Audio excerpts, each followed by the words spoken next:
you want to call it the beauty that is fleeting part 2? Okay.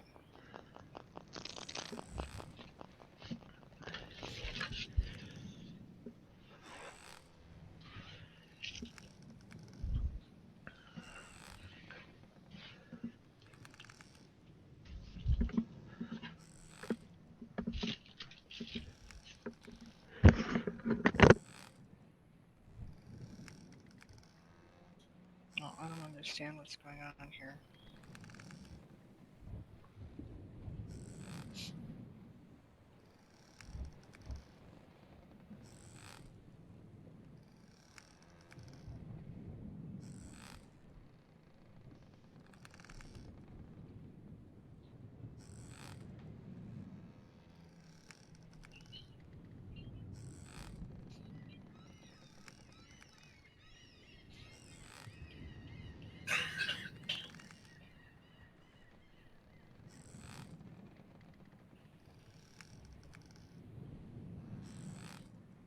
Did they move where they have the open session thing?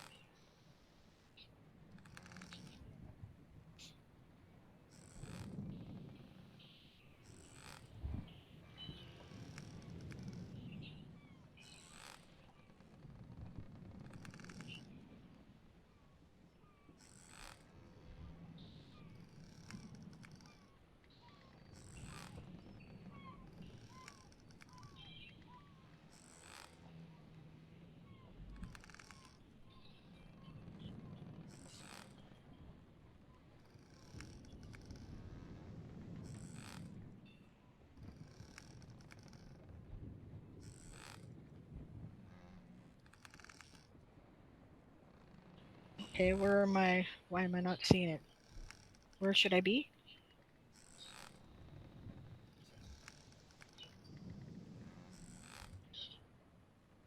Yeah, okay. Ah, there it is. Okay, thank you.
That's because we know we're live.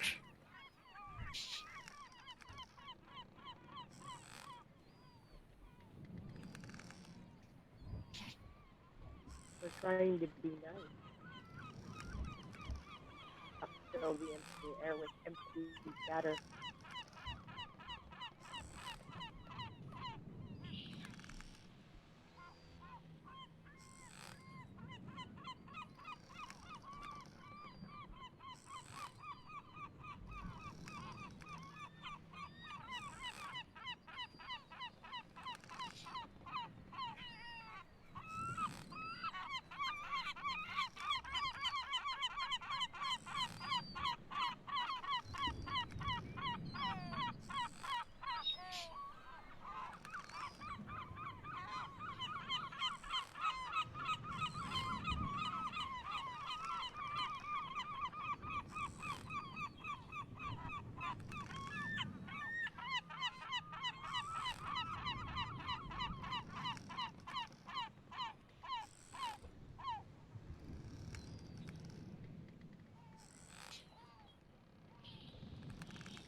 Almost.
Okay, I'm just waiting for Stream Manager to load. Okay.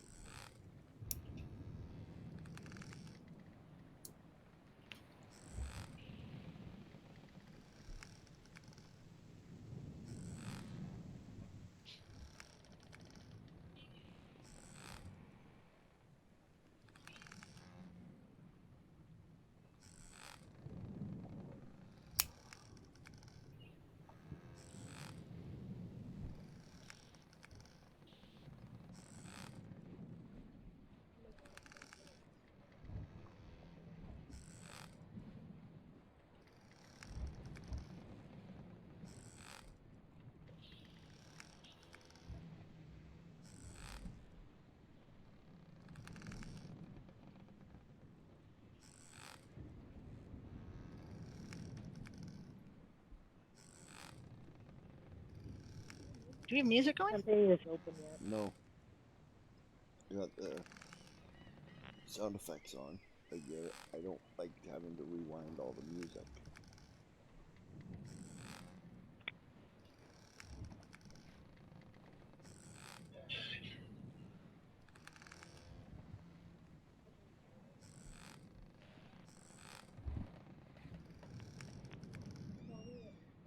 Okay.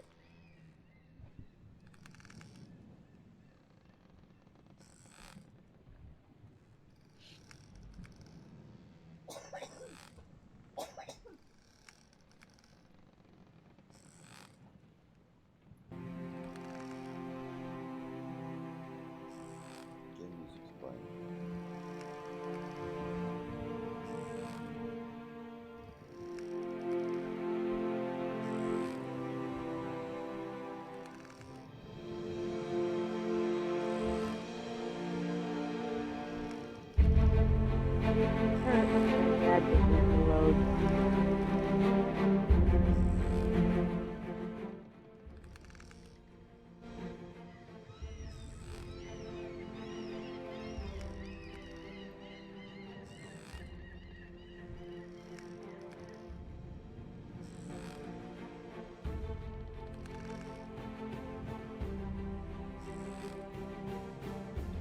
Okay, we're ready.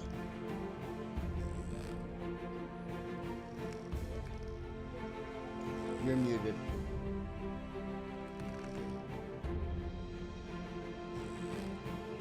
Good evening. Welcome to Toy Soldiers Old School. This is episode 26.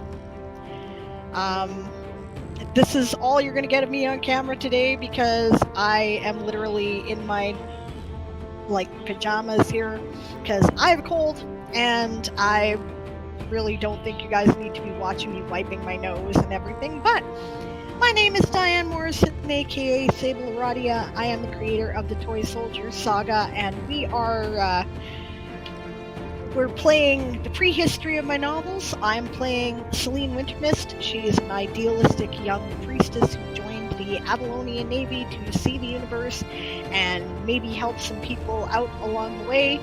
Mine and her pronouns are she or they. Okay, Vonvin.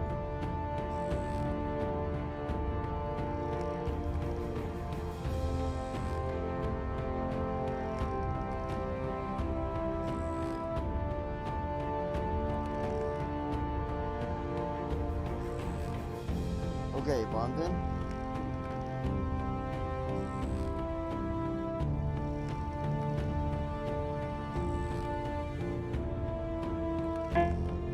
I'm Owen. I play Bonbin Starsong, and this is maybe to see the universe and, send the Starseeds and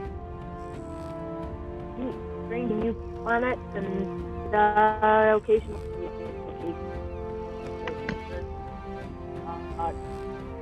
see her and for mine. Okay, where do I restart? Right from, shit. Might as well start over. I think the video's okay. Hi everyone. I'm Rowan. I play Vonvin Starsong. She's a happy-go-lucky young Brutus who's joined the Elven Imperial Navy to fly on starship ships, which are amazing. Meet new people and stab the occasional flavor in the prod. Her pronouns are she, her, and so are mine.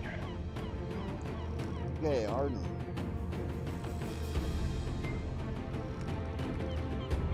Somebody. Hi, I'm Arden. Okay. Hi, I am Taz, or Gmano99. I play Arden Spellsword, a Kensai magus who likes crafting things. My pronouns are he, him. Thank you. Brianna.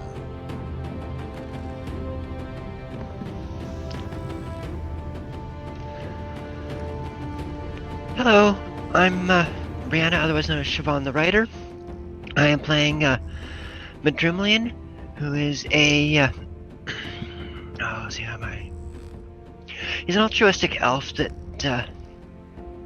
is looking to create his own division in the Avalonian Imperial Navy. He's also destined to become the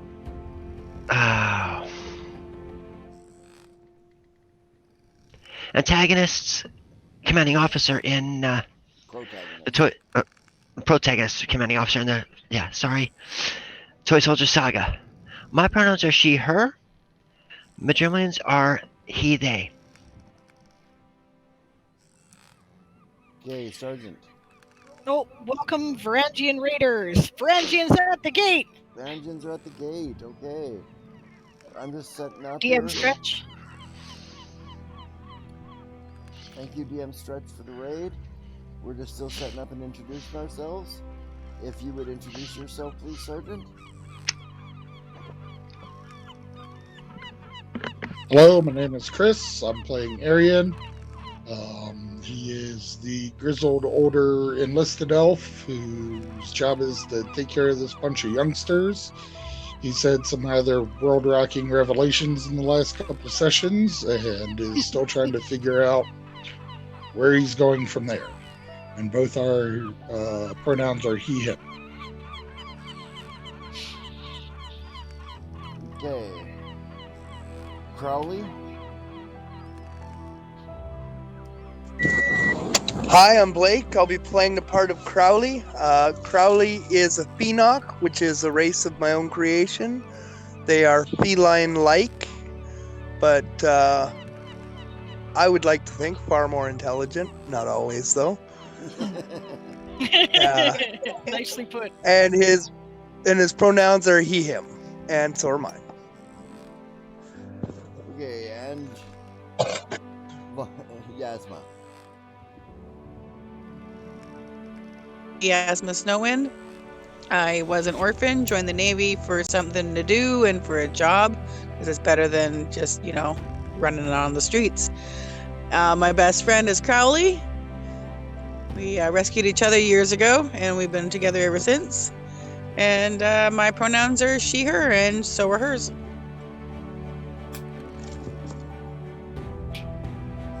Okay, you have our intelligence officer's report. Oh, I should inform you all that we normally have another player. He plays Lurik, who is a gnome who had a mishap in his early life and was left basically as a android. Right? And he's not available to play at the moment, so his part will be played by me if necessary. I'm Aaron Lee. Right?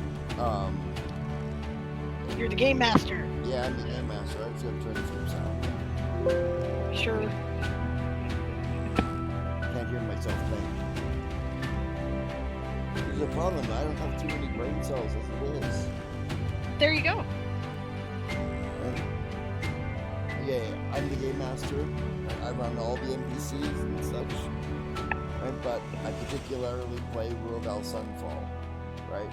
Who is destined, looking more promising at this point, to be the father of the protagonist in Diane's books.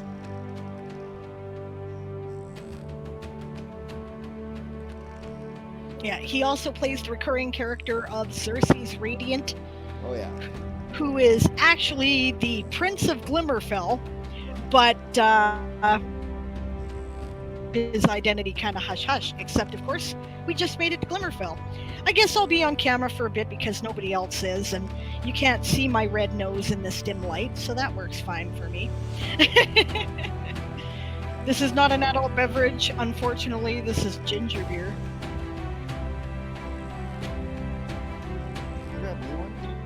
A ginger beer? Oh, you suck. Okay, fine.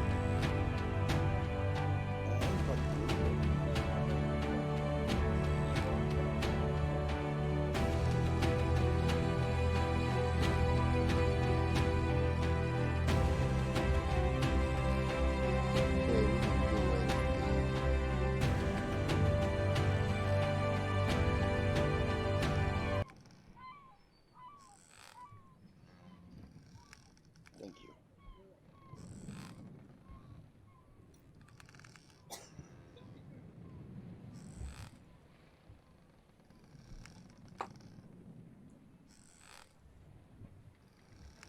Yeah, so I apologize. I have a cold. I will try to mute my mic before I sneeze or cough, but I make no promises because they've been known to sneak up on me. Sorry about that.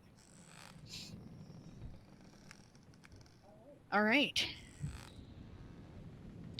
Okay then.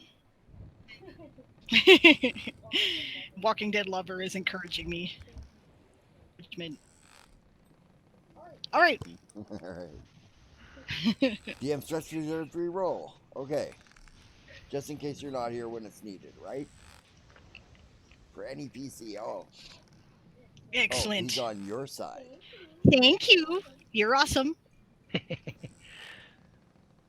Still can't connect to Fantasy Ground, so I can put that into the notes, but... Well, you can wait. Whoa. Oh, okay. I thought they changed the updated. Ah. I was updating. Okay, wasn't sure. Sorry.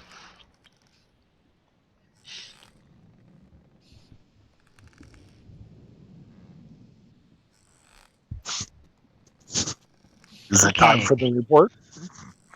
Yes. Can we have the intelligence officer's report?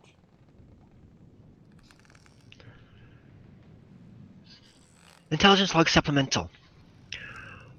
While not much happened yesterday in the last session, as of getting onto our plot, we did spend time studying in the library, where we found out information about Yasma's family, Arian's family, and Vonvin's family. I happened to take those books, sign those books out of the library so we could do further research in them. We are just heading out to Glimmerfell when the game session ended. Or just No. arriving, I should say. Just arriving in Glimmerfell when the game session ended. Right, That's we were right. just arriving in Glimmerfell when the game session ended. Yes, where Leviathan has taken you. Yes, that was an interesting thing. We got swallowed by a whale. Always fun. Sitting there thinking, me and bloody Jonah. It's the only people it ever happens to. That's what the sergeant was thinking. And Geppetto. Jonah, Geppetto, and me. Actually, the sergeant is pretty sure he's not going to mention it because Jonahs are a bad thing on a ship. Yes. No one's mentioning it because of that.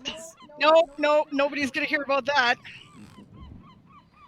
Keep that nice and quiet. Yeah, you don't want a Jonah on your ship, no. Do other people find the GM is balanced lower than the seagulls? Better turn up his mic. It's always a crapshoot with Okay. this thing there, Angst. Right? The problem is if he turns up his gain too high and his volume too high, then he picks me up, and then I have this huge echo, which is really irritating. And I'm a very active player, Yeah. so we have to play with it. No, don't be sorry. Thank you for telling us. I'm glad somebody Yeah, did. thank you. He has to be heard. He's the game master after all. Okay. Is that better? Should he... My exasperated tone is not directed at you. It's directed at the stupid OBS nonsense, which has been a pain in the ass for everybody's audio issues since the latest Windows update. Also, curse your Windows! Okay, sorry. Yeah, may Bill Yeah. Gates rot in the infernal furnaces of hell. No argument. Wait, Not I'm here pretty either. sure that would improve Hell's reputation.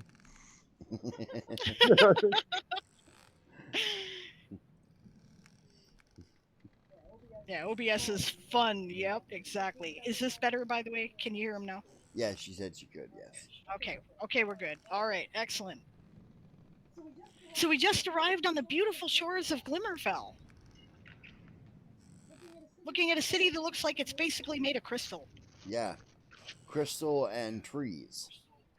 And crystals growing out of trees. And Crystals. trees growing out of crystal. Wow. Are we in the Emerald City? Oh wait, that's an out-of-game experience. No, it's No. like more like quartz crystal, but yeah.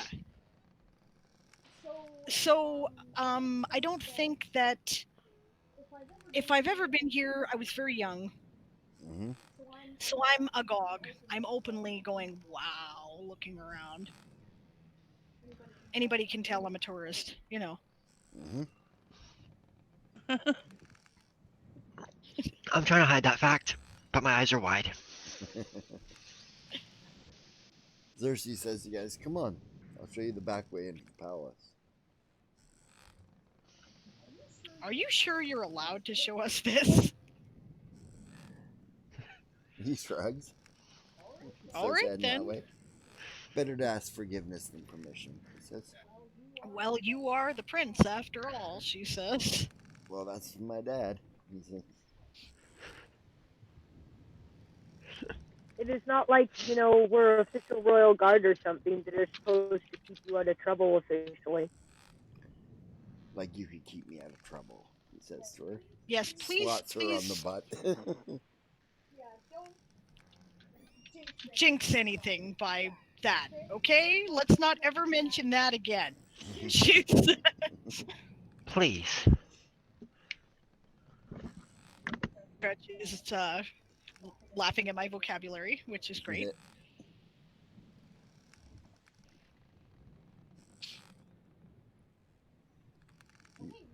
Okay, we follow him the back way into the palace.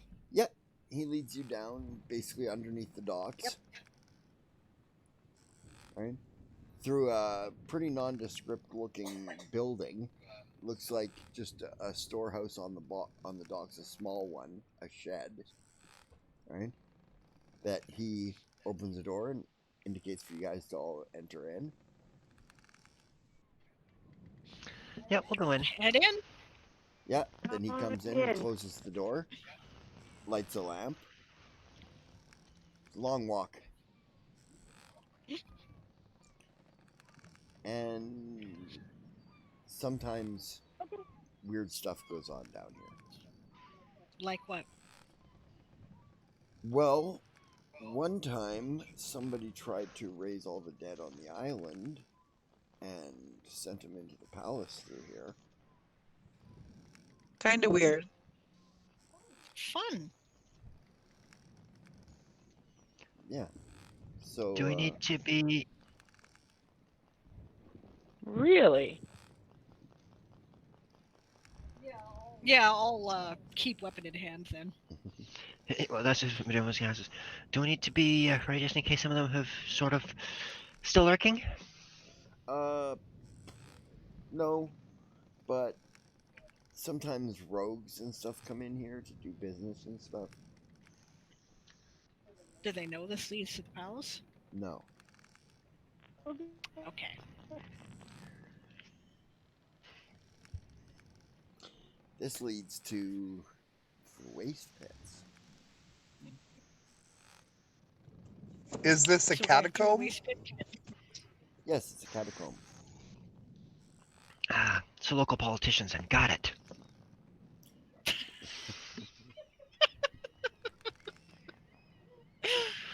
I see. He says, well, you know, I just say, like, weird stuff goes on down here. Oh, are you?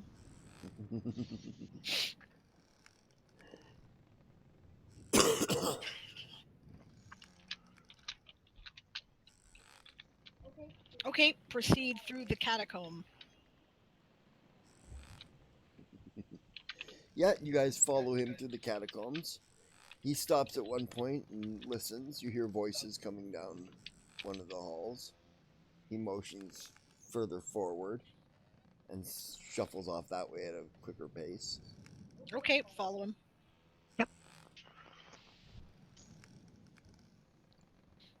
Yeah.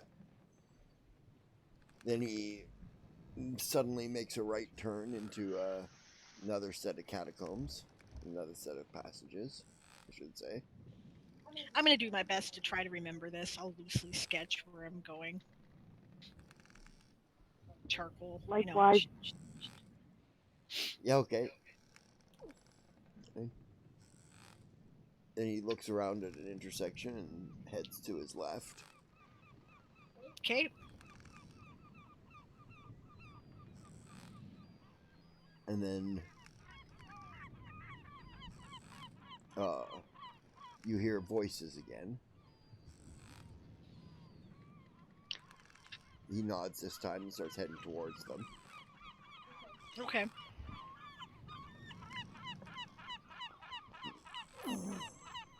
I will put my weapon away then.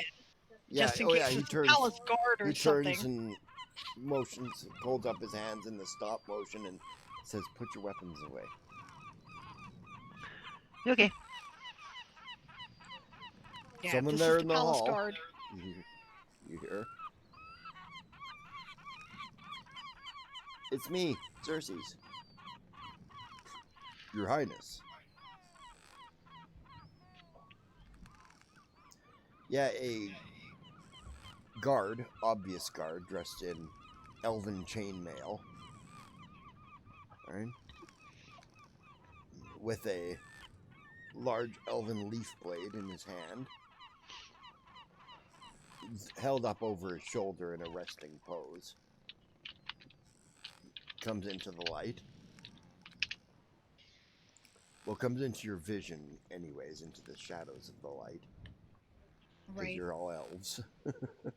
Thank you so much for Well, the sub, except Esau. Crowley. Yay! Oh, thanks. Thank Song. you. Thank you very much. Woohoo! And good to see you. Yeah.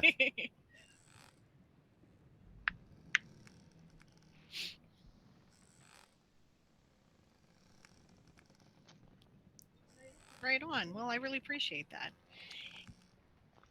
The guard asks, he says, questioningly, Your Highness, is your father expecting you? Probably not. Should I not be here then? No, of course not. Yes, I mean, yes, of course you should.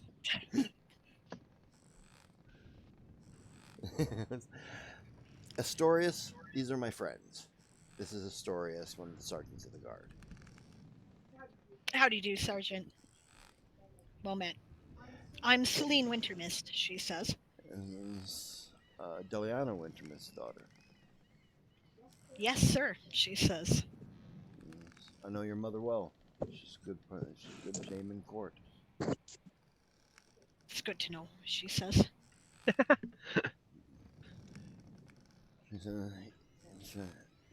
He turns to Lilas. He says, Your father, he's Lilas Sr.? Yeah. Also He is. a good man. He says, You're much higher quality than the usual state of affairs of friends that Xerxes brings around here. Hey, says Xerxes. No, they're not. No, I'm afraid not, actually. She says, we are members of his unit. I'm his commanding officer, she says. Marines, she says. Excellent. I served many years in the Avalonian Marines. Kua, she says. Well, your lineages are all well said. Star songs, star winds, or snow winds, Mithrases. I try not to look impatient. He's talking about lineage. I'm like, oh god, here we go. Yeah, something coming. I have like a flat look, you know. Well, welcome to the palace. Thank you, she says. Xerxes can show you in. Thanks, Astorius.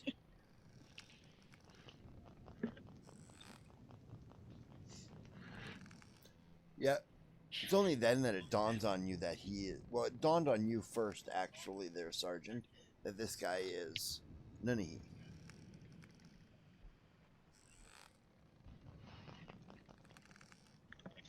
Right. Yeah.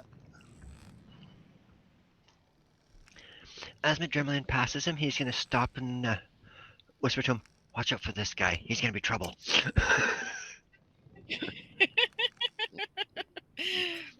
Whisper to whom? Azorius. Astorius? Astorius, yeah. Watch out for this guy, indicating which guy? Xerxes? Oh, yeah. He goes, I've always got my eye on him, sir. Okay.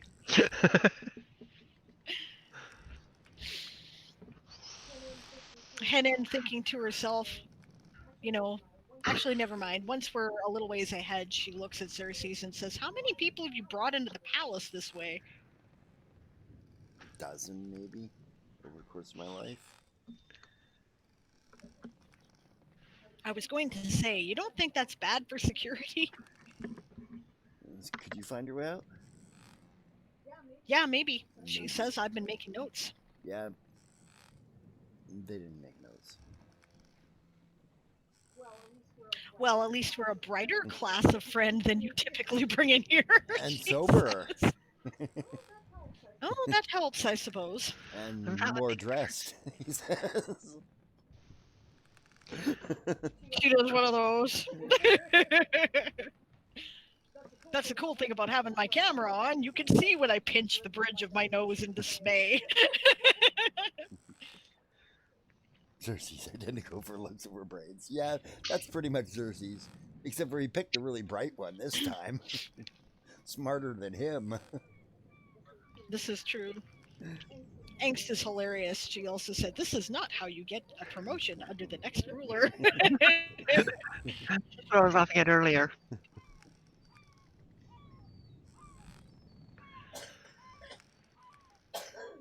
Oh, DM Starch says, good thing about the UK clocks going back. This stream isn't so late for him now. It's an hour earlier there. Unfortunately, that's not going to last when our clocks go back. Yeah. Disappointment. Yeah.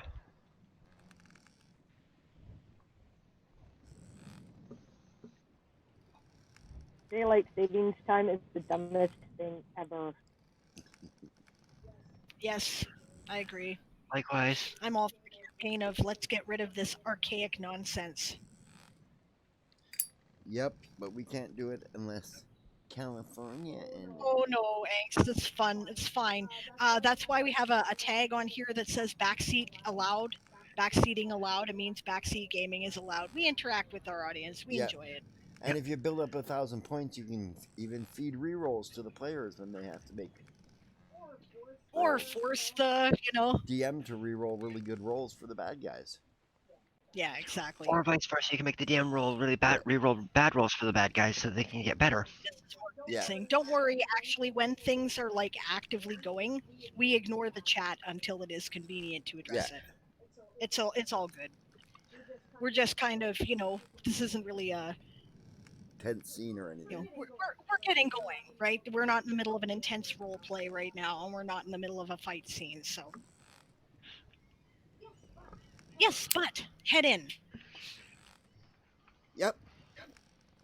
You head in and come up a flight of stairs and into another shed. Yeah, Madrimlin takes his jacket off and flips over his shoulder, holding it by 2 fingers. Yeah, another shed in the garden. It's full of garden tools.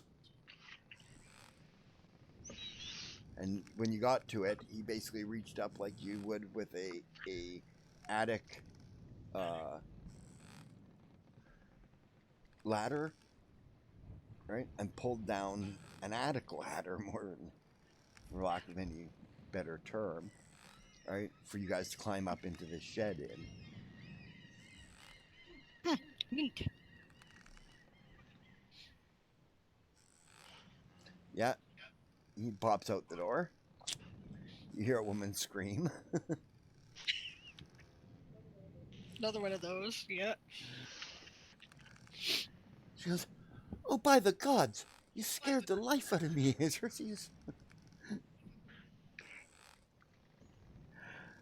Sorry, Anna. I apologize for frightening you. Sorry about that. Don't apologize to me. Apologize to the rhododendrons. She says, I almost killed them. That would have been tragic. She says they're beautiful. I was about to say the exact Hi, I'm same Celine thing. Wintermist. She says bows. Hi, Anna. Anna Verissa, but everyone just calls me Anna. What was that? What was that, Von Vin? Oh, I'm sorry, she says.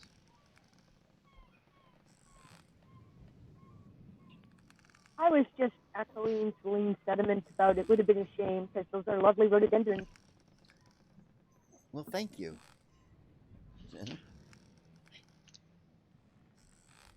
I normally don't see Xerxes using this passage during the day.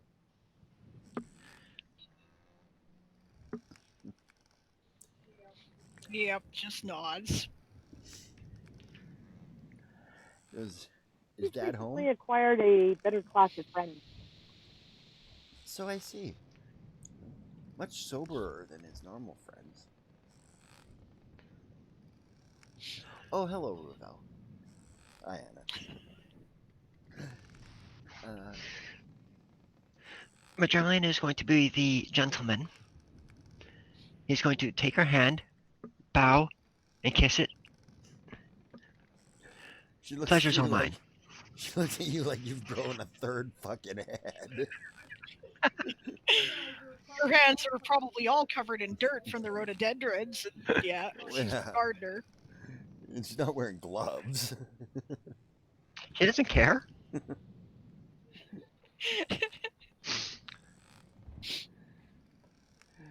She goes, well, thank you. Shakes her head slightly. Egg says, I feel like the captain has acquired a lower class of prince. The sergeant leads in Diana and says, we may be a better class, but no one said all of us are saner. She says, well, that's good. And I hate to think that he all of a sudden went straight or something. We get no excitement around here at all. Yes, your father's home. Guess we should go meet Dad. Great. After crawling through the labyrinth here, I'm to go and meet the king. Marvelous. Probably She out of says. the practice yard. He'll be all sweaty and shit anyways. Okay, she says. Midgerman will dust himself off. Yep. Clean Yep. up. Prestidigitate. I'm gonna quickly put my key into a tree trunk or something, or a wall that's handy. Yep. Go in and splash some water on myself and clean up. You guys are all welcome to join me. Oh, brilliant. Gladly. Thank you. Yep.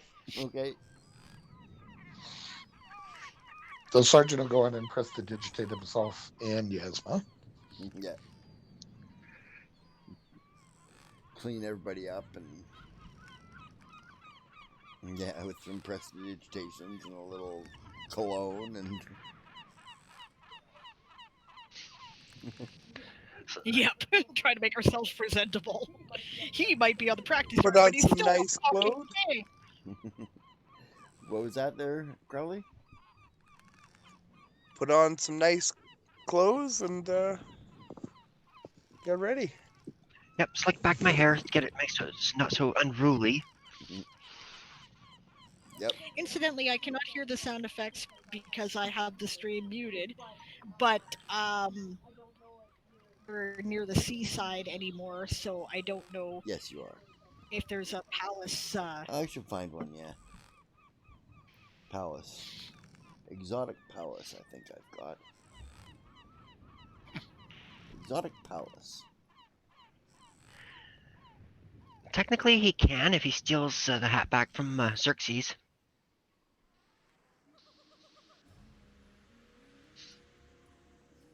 Yeah, that sounds about right. We got monkeys and elephants and everything. Mm-hmm. Do we? Oh, there's some Yeah. neat. She's listening. That's my father's menagerie, he says. I recognize the monkey calls, she says, from Peridot. But what is that? She loud? says, the trumpeting noise. Elephant. Oh, I've never seen an elephant. Oh, they're awesome. We'll go that after we make sure that Dad knows I'm home. I see. Your Excellency, you may want to remove the hat. Ah, right. Takes it off, folds it up, and hands it to Crowley.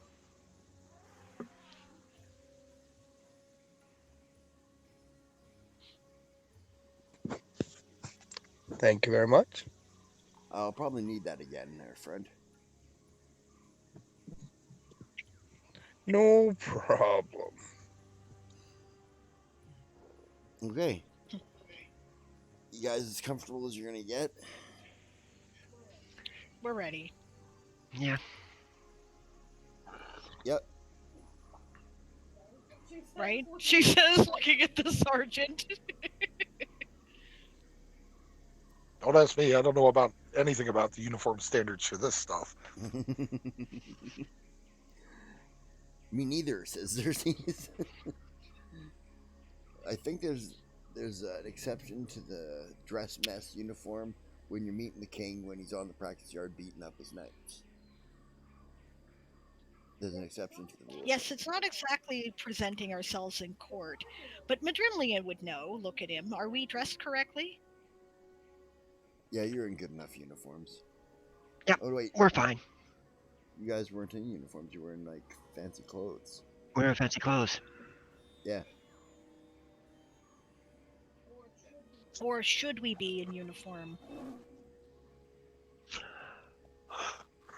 Not at the moment. Okay. We are here as guests of the prince, therefore we should be in our fineries. Very well. Okay, let's go. Okay. Yeah, he takes you out. You hear him long before you see him, of course, because he's bashing knights around in elven plate armor. Celine is observing to see if the knights are actually giving it back like they mean it. Oh yeah, Good. She approves. yeah. He spies Xerxes from the corner of his eye and kicks a sword over to him. Xerxes picks it up. But I'm not in armor, Dad. Said you're gonna have to dodge, he says. Comes at him with a sword.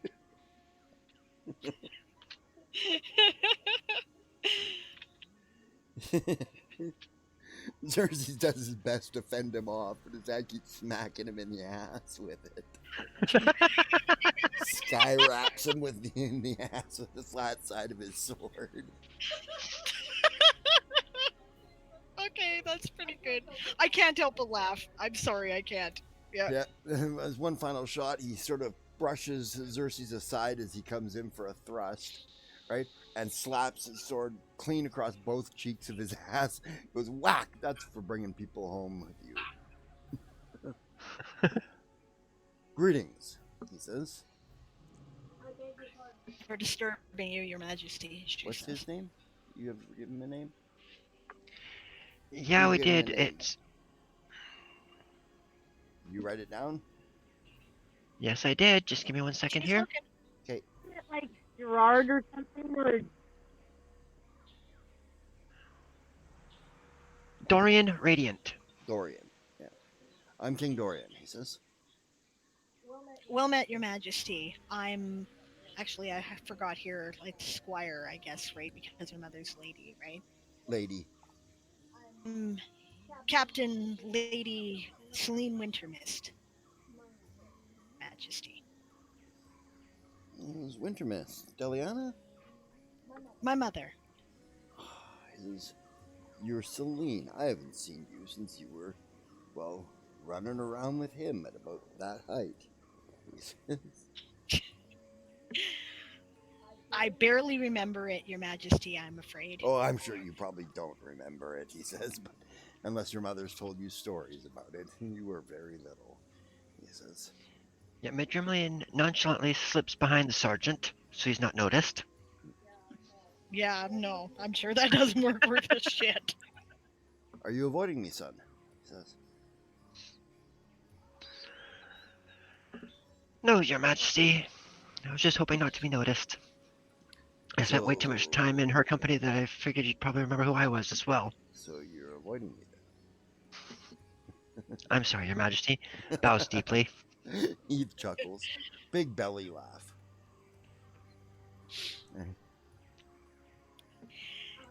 This is, he's the lieutenant, right? Yes. Okay. This is Lieutenant Milas Madrimlian. I'm sure that you know his father well, too. I know Commander Madrimlian well. He's a good man, good officer. If you're half the man he is, you're also a good man. And a good officer. Well, I think I'm about half the man he is. He's twice my size still.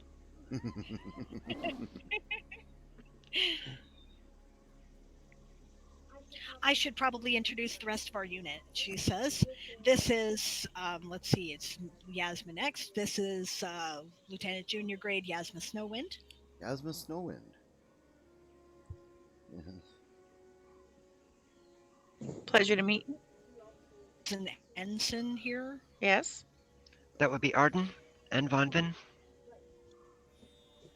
This is Ensign Arden Spellsword and Ensign Vonvin Starsong. Vonvin Starsong, he says, and Spellsword. You guys come from some prestigious lineages. Drat! Kind of No, I forgot. news Crowley's an roast, ensign as well. I'm afraid. What was that? Crowley's an ensign as well now. Yeah. All right. This is Ensign Crowley, she says. Pleased to meet you, Phoenix. Good day, Your Majesty.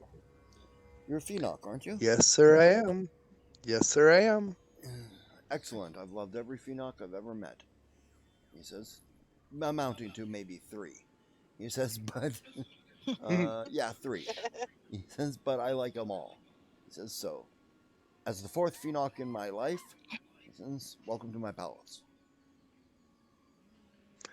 Thank you, Your Majesty. You have a beautiful home, I must say. Thank you. I wish Yeah, I could take thanks, I know. responsibility for it.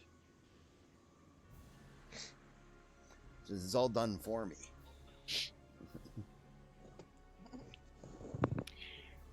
And let's see. I'm sure you know Midshipman Ruavel Sunfall quite well.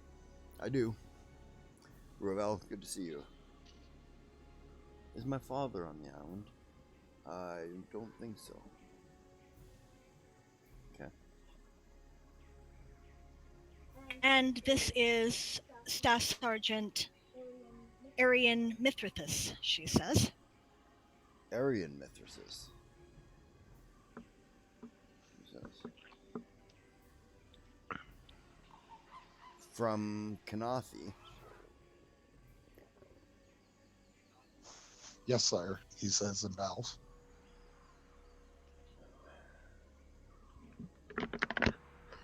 He says, I'm very pleased to meet you, son.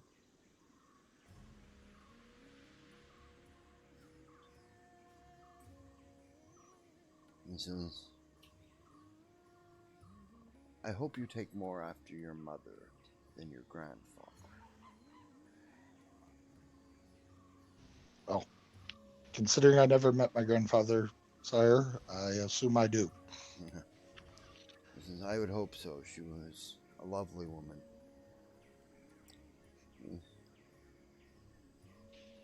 Midgerman breathes out a He says, sigh of relief, but he tries to keep it hushed.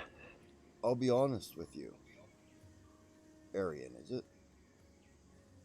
Yes, sire. You mind if I call you Aryan? Not at all, sire. It's good, you can call me sire. Sleep giggles. Openly giggles. He says, oh, fuck, I forgot what I would say him. He'll be honest with him. Oh, I'll be honest with you, Aryan. I didn't approve of the relationship, but not because of that I don't approve of mixed race relationships, but only because it was a volatile time. What with the colonization of Peridot. He says, I told them they should wait. He shrugged. He shrugs. I think I understand, sire. He says, but I didn't disapprove of them. Understand the difference there. I believe so, sire. He says, so when your grandfather insulted me, he says, I got a little offended. But I think I might have a bit of an apology to do to him. Staff Sergeant, eh? Your lineage would have entitled you a commission.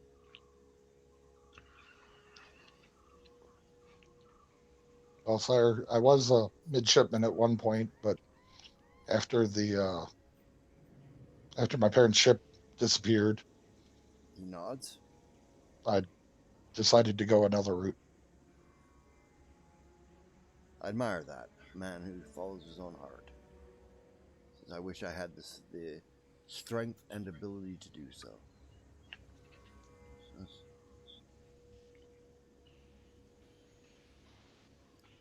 The staff sergeant is invaluable to our unit, Your Majesty, she says. He, I think, was born for the job. He keeps us out of trouble. I'm grateful for his experience and his wisdom, she says.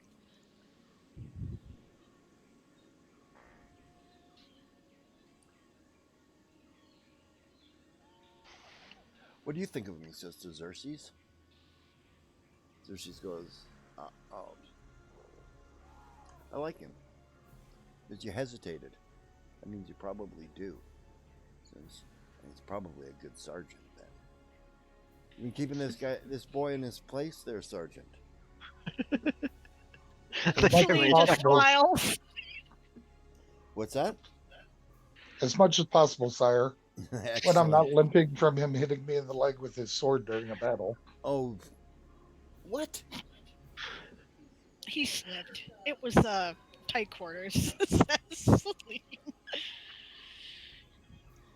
Well, I'll see you out in the morning, Xerxes. If you'd like to join us, Sergeant, you're more than welcome to. I'm just finishing my morning workout. So tomorrow morning, Xerxes, you'll be out here practicing so you don't hit your comrades in the legs anymore. Yes, Father. Your Majesty, Yes. may I have access to the royal libraries? Sumptuous all of a sudden there, Madrillian, she says. I'm a historian, and I'm trying to gather information about the ruling house because I'm interested. The ruling house of the elves or of me, of the island. My Of the ruling elves. House Radiant or... Well, there is no ruling house of the elves. There was at one point. That's what I'm trying to figure Certainly, out. there was two of them at one point.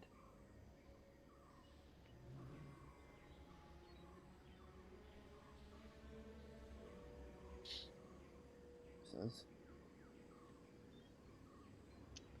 Well, he'll pull out his book that he got from the bookstore and show it to the king. I'm trying to corroborate some information that's in here. Okay, what does it say in there?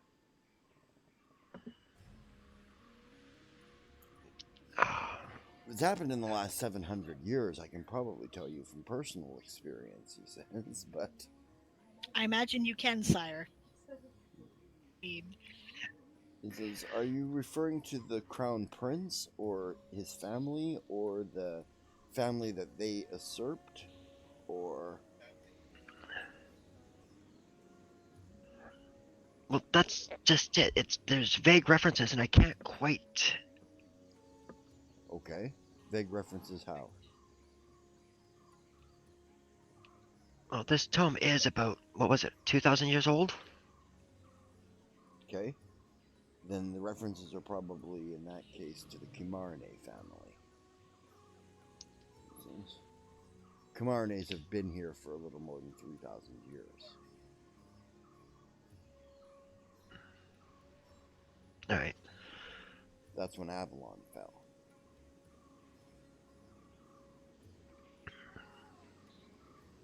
He says, what are you trying to determine? Well, actually, I'm trying to figure out more information on Avalon, actually. That's where all the vague references are coming from, but it's if I have to follow lineage, unfortunately, to find it, it seems. You think you got a theory on how to find Avalon? I don't know. That's why I'm trying to figure things out. He narrows his eyes and he looks at you deeply, like he's looking into you, or through you, or examining you at like uncomfortable levels. You know, he couldn't probably make you more uncomfortable in this examination if he stuffed a finger up your butt, you know? It's like that kind of stare. Yep. And he says, okay, Lilas. I think you're half the man your father is. Go ahead, look it up. My libraries are at your disposal. Thank you, Your Majesty. He motions to a servant who comes over. He says, "Can you show Master Lilas to the libraries?" "Of course, Your Majesty." "And tell the librarian that I said to give him all the help that he can give." "Of course, Your Majesty." Yeah, because Lilas didn't. I didn't flinch from the king's examination either. I just stood there and took it. Yeah.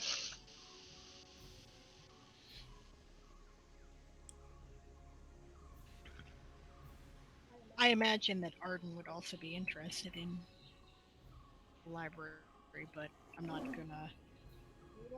Already being really generous, letting Madrimlian into the library. I'm not about to push anything. I don't know exactly what the deal is yet, but I like the king. That's my first impression.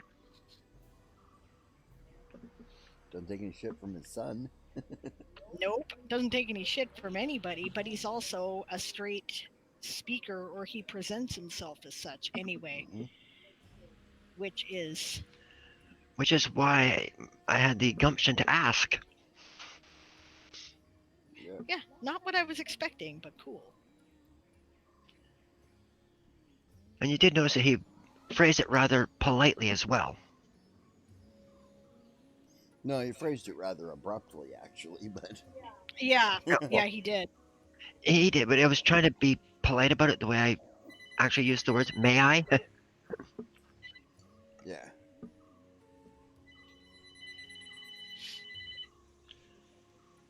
Thanks. Because if the king had said no, he would have said, "Very well, Your Majesty." Yeah, of course. Anyway.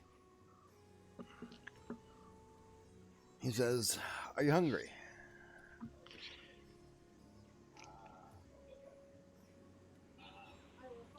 I will hardly refuse an invitation to eat, Your Majesty. I am a Marine, after all. Smart woman. He says, "All right, Hell, follow me." He heads into the palace. His knights sheathe their swords and fall in beside him. Yeah, follow. So she says, shrugs Yep. as he goes there. "It's my dad," he says. Sorry, what did he "That's my say?" dad." I like him, she says. Yeah, everyone does.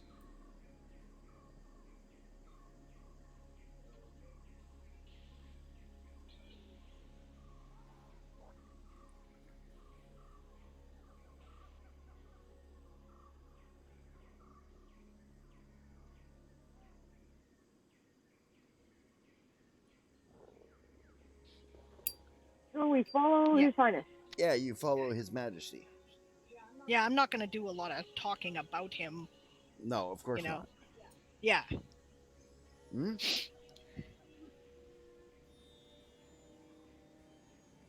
He takes you guys, you go down a servant's hallway. You know it's a servant's hallway because this is not designed for a king. And into a kitchen. All those look up. "Your Majesty. So, what's for breakfast?" he says, dipping his finger into something. The cook whacks him with a spoon. Bam! Ow! Puts his finger in his mouth. She says, "You'll find out when I serve it, Your Majesty." I thought I would tell you we've got an extra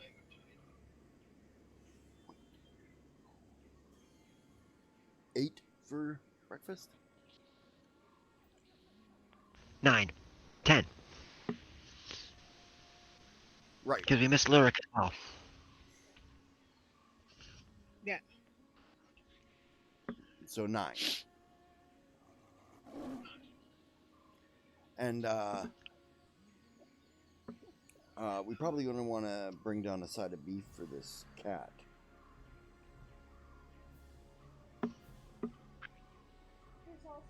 There's also a star shark, Your Majesty. Ah, okay. Can they share a side of beef? And an owl. Well, Lavather is pretty efficient. She'd be more than happy to help herself to some of the mice in the garden, she says, if that would be all right. That would be fine. She All right, might have off to you fight go, she Crowley says. for them. I understand Phoenix find them a delicacy. They do tend to share meals quite a lot, she says. He says the They mice are delicious. The mice. You guys don't know what you're missing. The mice in this palace feast all the time on fresh berries and good honey. He says, so I imagine they're probably pretty tasty. And good food. Now you have his attention.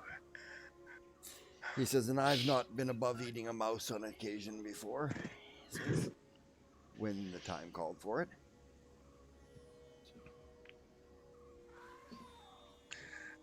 Prepared right, they are delicious. Absolutely. Yeah, actually, it's really good too. I had a friend, Richter. He says he was a ship's cat when I was in the Navy. Right, he's a Phoenix. Right? Ah, it's a tradition, she says. I guess so. He says, well, he had a rather late birthday, his 90th. Oh, wow. And I understand they live a few hundred years, but they don't normally live that long. And nines are important to Phoenix. That makes his ninth sense. birthday, his 90th, his 99th. Oh no, it was his 99th birthday. His 90th he celebrated at the pub. Since his 99th birthday. So he said that he would prepare a meal for us. He's an excellent cook too, I might add. And he spent all day catching the mice of the palace and flaying them and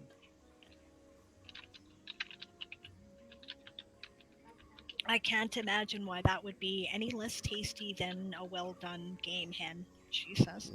Exactly. And well, we talked to the local druid about it, and he said that they can cause parasites, so just cook them well. Makes sense, she says. But anyways, we're interrupting Molly in the kitchen here, so.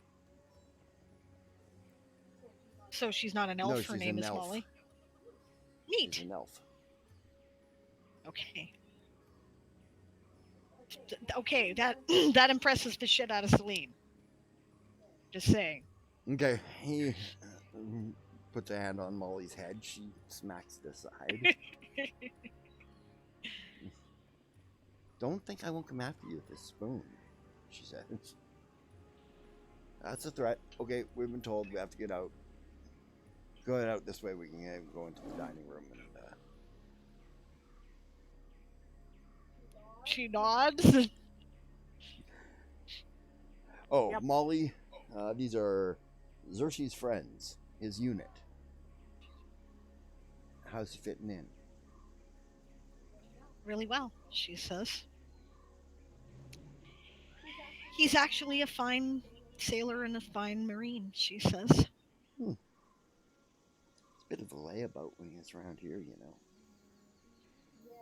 That doesn't last very long when you have a good staff sergeant, she says. I suppose not.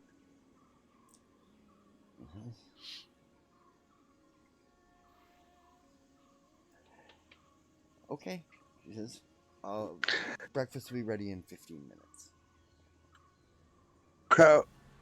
Thank you, she says.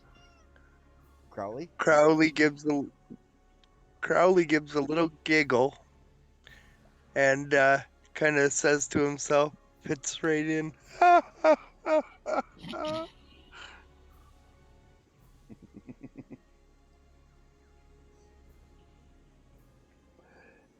She looks at Crowley like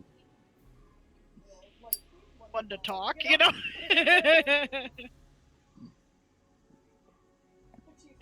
But she's smiling.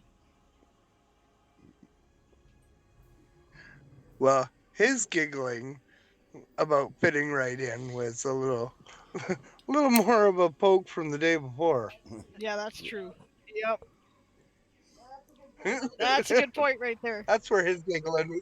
Well, I figured That's out where how his to put. giggling was going. He figured out how to put tab A in slot B. You know.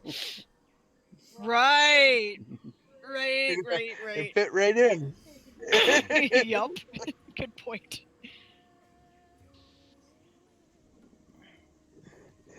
That's why poor they giggle. Fit right in. Wrecked him. Damn near killed him. Okay, Siobhan. I am AFK for a moment to go and get more coffee. Scenes. I thought that Madrimlian might be doing that too. That's why I called. Before just going on with your scene.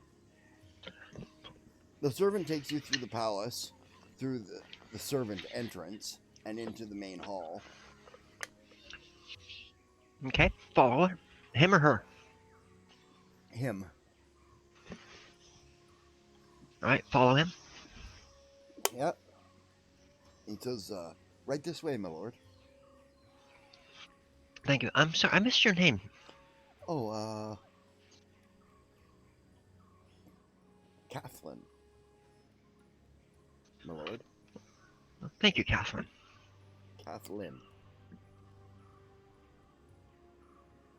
Alright.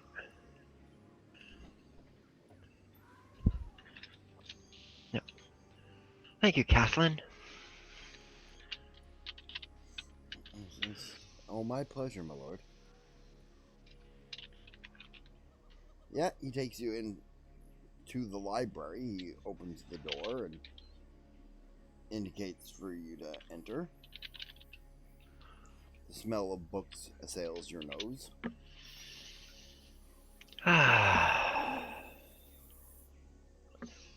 A rather stuffy looking, stiff colored,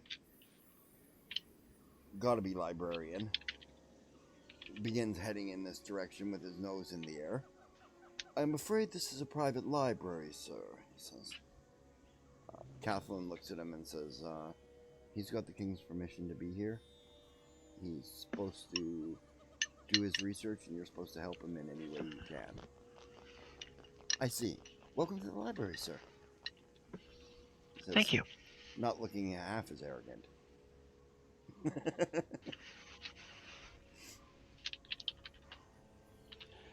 Is there anything I can help you find?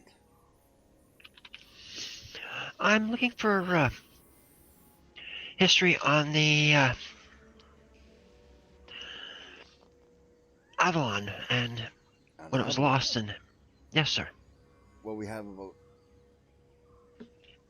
2 books that come from Avalon.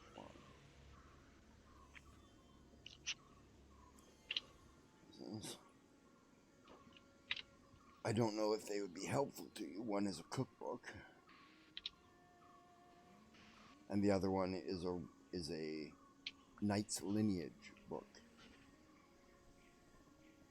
Noble Knight's lineage. Yeah, that would be perfect. Okay. He says, well, if you'll follow me, sir. Yep, he will do so. Heads into the library. He says, feel free to pick any chair or booth to sit in. And he says, they're all for the king's comfort. He says, if he wants to move you, he will. Thank you.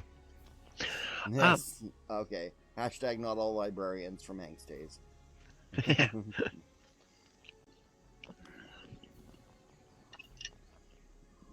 No, most librarians I've met are really good people. Yeah. Yeah, he says, find your seat and I'll bring the book out to you, sir. Thank you. And he'll grab a seat that has good light. Yeah. And he'll pull out his silk gloves. Yep. He brings out a book. Doesn't look like it's thousands of years old. Just do understand this is a copy of the original work. Fair enough. And he'll show his hands anyway. He nods. He says, I appreciate that. All our books are quite valuable here. I understand that. Even as a copy, this one is well over 400 years old. Well, thank you. He'll pull out his own book and flip it to the pages that he was referring to with the vague information and try and find. This is why he put on his gloves. Yeah. And what are you looking for? Lineage, history, travel information, because sometimes it's included in the lineage. Like so-and-so came from here, went here, they came there. The lineage is actually only say it's basically a list of begats with shields, heraldry, more or less. But you got, starting with the Arcoriel and ranging all the way down to the lowest knight of the court. That's fine. Yeah. But getting the heraldry also gives him a place to work from as well. Yeah. Well, you do find the Arcoriel's heraldry. His name was Tavares Camarne, the last one. Okay. Right. His heraldry is 2 unicorns rampant on a sky blue background, silver unicorns. Ah.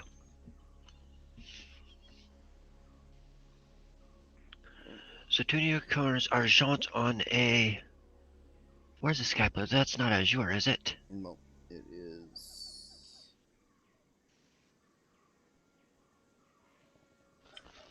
I think it's Sky. Okay. SKYE. Yeah. It's modern heraldry, anyways. I'm not really familiar with modern heraldry. Yeah.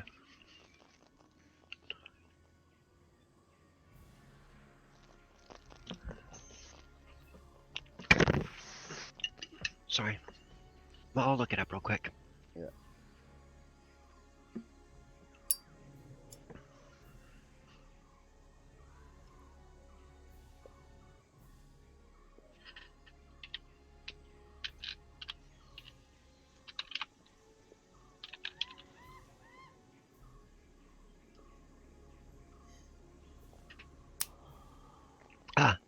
Blue Celeste. Blue Celeste, yeah, that's right. On a field blue Celeste, 2 unicorns, rampant argent. Yep. Actually, they're rampant garden. Sorry. They're looking at you. Okay.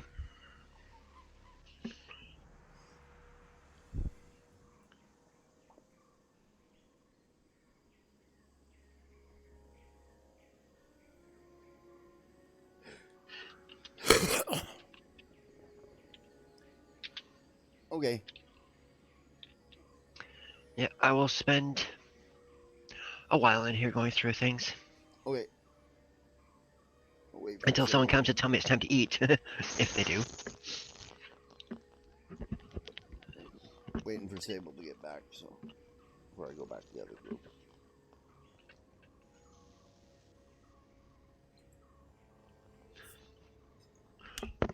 Oh yeah, I will try and get the head librarian's name as well. Micah.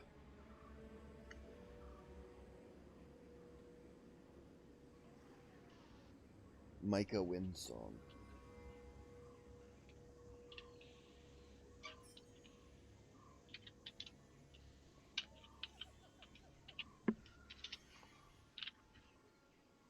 Okay. He's a she-elf.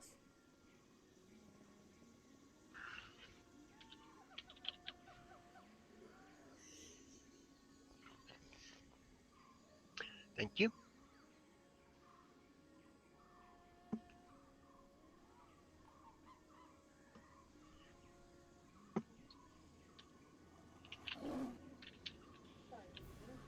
Yeah. Hey, Aaron. Yes. I have a male name for a character to save for later. Okay. Rando. Rando? Yep. Just some rando guy? And just name him Rando. I am back. Okay. What is this about randos? However, He said he has a name for me to save for later. Rando. Oh, jeez. What's his name? Rando. That's hilarious. Rando bartender. find Well, the you could- whistling arrow that he can use. Rando Calrissian? Badoom tish. Rando. Okay. It is space opera after all. Okay. Yeah. Well, even call him Rando A, and if you need to introduce a brother, he could be Rando B.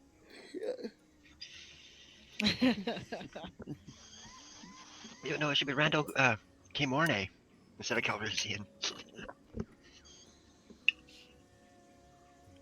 Okay, anyway, what did I miss? Anything important? No, I was playing stuff out with Midrimland.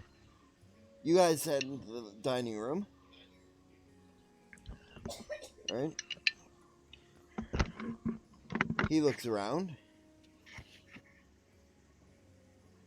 Pretty formal. I look here. around. Want to eat out in the patio? This is the king that's saying this? Yeah. Or Xerxes? No, the king. He looks at Xerxes and then looks at you. At Celine. We are here at your pleasure, sire. She says, if you'd prefer to eat out on the patio, it would certainly be more like an environment most of us are familiar with. She says, but whatever you nods prefer emphatically. is fine. He nods emphatically and says, okay, we'll eat on the patio. He pokes his head back in the kitchen and says, we're going to eat on the patio. Of course, sire. She looks around at this dining room to see if it's ever used. It looks used, but not often. Either that or it's really bloody clean. Cleaner than anything else in this palace. Gotcha. And everything's pretty clean.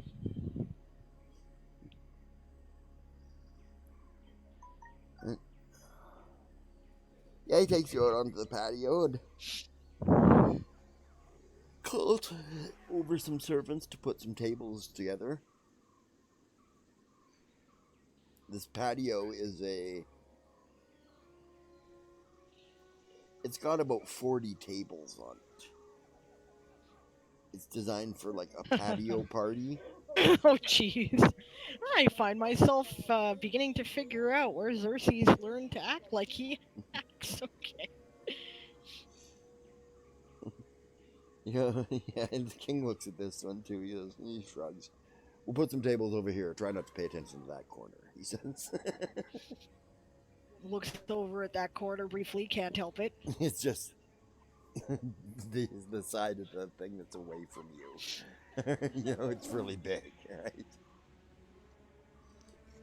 The sergeant reaches over and picks up a table and says, "Where exactly, sire?" Over here, he says. Yeah, a couple of servants pick up another table and look at you. Just hefted a big oak table. Just out of curiosity, Your Majesty, were you in the Marine Corps when you served? Yes. Okay, she says. You know, Hooah, she said. Ooh-ah. Grins. I didn't want to make you guys uncomfortable. He says, I want to know honestly about Xerxes, what he's doing. You're his commanding officer. Feel comfortable talking about him in front of him? I do, Your Majesty, she says. Okay. She says, to be honest, when he first arrived, I wasn't certain whether or not we were going to be able to deal with him, she says. He seemed to be rather privileged and didn't seem to take any of it seriously. This was also true of Midshipman Rovell, she says. Best friend, they grew up together. I was served with his father. On the other hand, she says, they weren't entirely stupid. She says, I'm sorry. She says to them, They shrug. We were pretty dumb. they Sire. quickly agreed to conceal Xerxes' identity. He's been masquerading as Rovell's brother. Good. Nobody who's actually in the know at court is fooled, of course, but it might be enough to, prevent issues in casual encounters with other people, Excellent. she says. This is well thought. Thank you, Your Majesty, she says. They got into some trouble, she says. Okay. There To wasn't. be more precise, we got her into some trouble. Right. She nods. You learned the code of military justice. Yes, sir. She says, yes, they made my unit look bad. I took the punishment, as is my job, she says, and then Staff Sergeant Mithrathus ran them through, I don't know, a gauntlet, the basic training they didn't get, perhaps, Perhaps. she says. I prefer ever to since just think then of it they- as Hell Week, ma'am. Hell Week. Hell Week, she says. And after that, they have been model Marines ever since, she says. I'm sure them watching you get beaten was a lot more on their conscience than.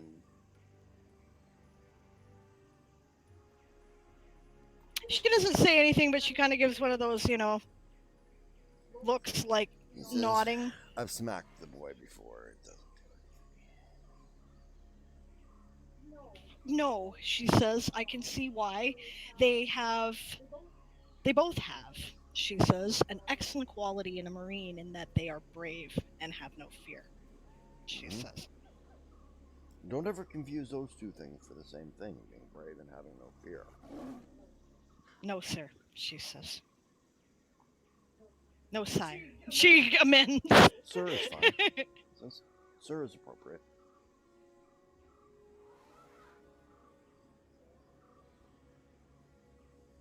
That's not something they ever struggled with. One of the first things that happened to us out of the gate was that we encountered a ring of smugglers and slavers who had corrupted members of the Navy on Arianrod, she says. Really? I'm afraid so, she says. I thought that might distress you to hear of, she says. It certainly distressed me. It bothers me to hear that these things are my Navy. Well, not my Navy, of course, your Navy, but the Navy to which I gave so much of my career. Navy, sire. After all, we are bound to obey the commands of the elven crowns in the systems that we serve in, she says. He nods. He says, well, I'm glad that they didn't do anything too foolish and get themselves thrown out or anything like that. No, sire, she says. And I'm sorry you had to take the lashes for it. It's all right, she says. I hope he's apologized. Extensively, she says. Well, on to brighter things. Food, he says as they start bringing it out. Oh, I'm starving, he says. It smells delicious. Food is always good, says London. There's all sorts of dishes that are brought out, right? Roasted nuts and honey and venison bacon or wild boar bacon. Yeah, that's more like it. I'm like, venison bacon? What fat did you find? Oh, It was a fat deer. Stomach is where you get bacon from. Yeah, I know, yeah. Okay. But pork bellies. Yeah, venison steaks and Mm. fresh chicken eggs with gold yolks. Well fed on proper food, free range kind of deal. Good stuff.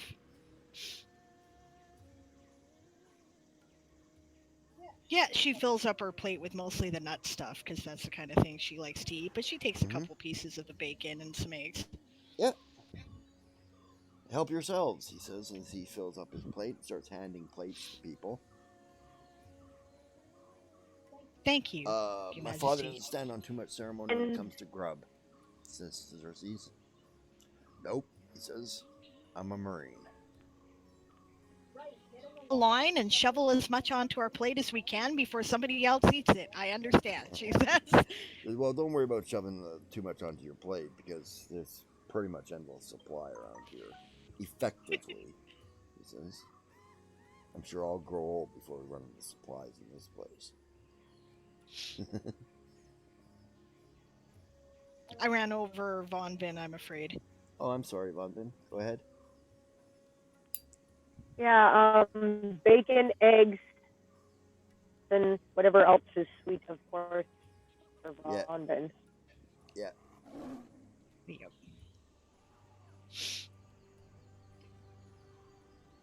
Yeah. Xerxes says, "Hey, Dad," and he looks over at him. This is my girlfriend. This is Von Van. Thought you two looked a little close.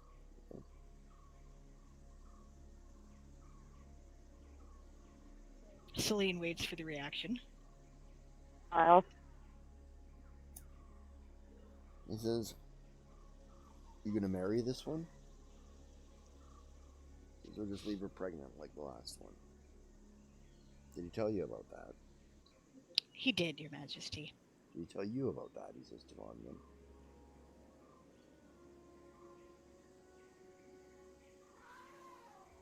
Rowan is having a memory fart and does not remember. She's been shoveling snow all day.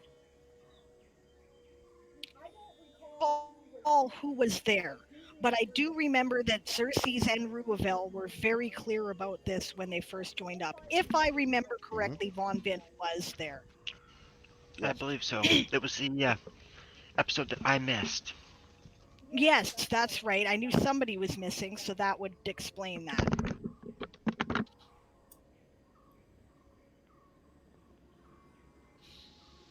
Von nods. Shots fired, says Esau. Yes.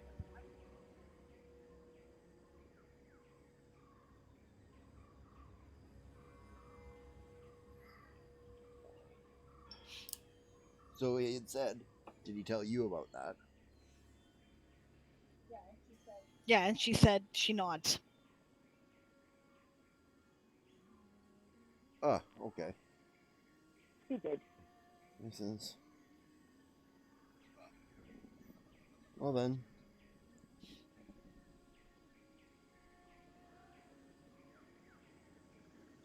Druid? It says.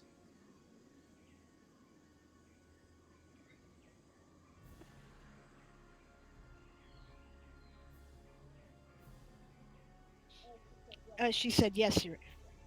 I can't hear you. Yeah.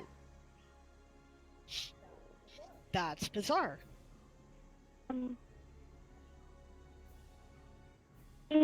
Better. My mic's not picking. My headphones not picking you up because you're not being loud enough.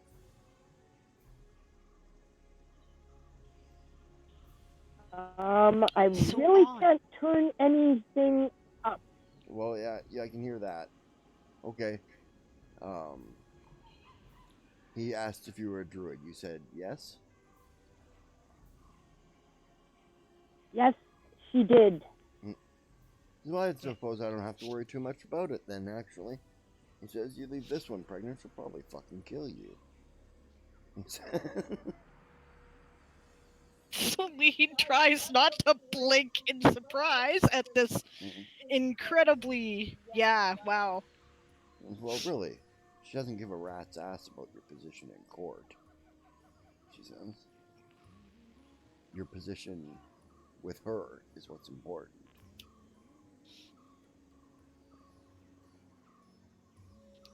Okay, I approve. It's perhaps not my place to say anything, Your Majesty, she says, but I think that's what he likes, she says. He knows for a fact Von Vin cares about him for him and is not particularly interested in the various trappings around his rank, title, or wealth. He nods with his lower lip out a bit, and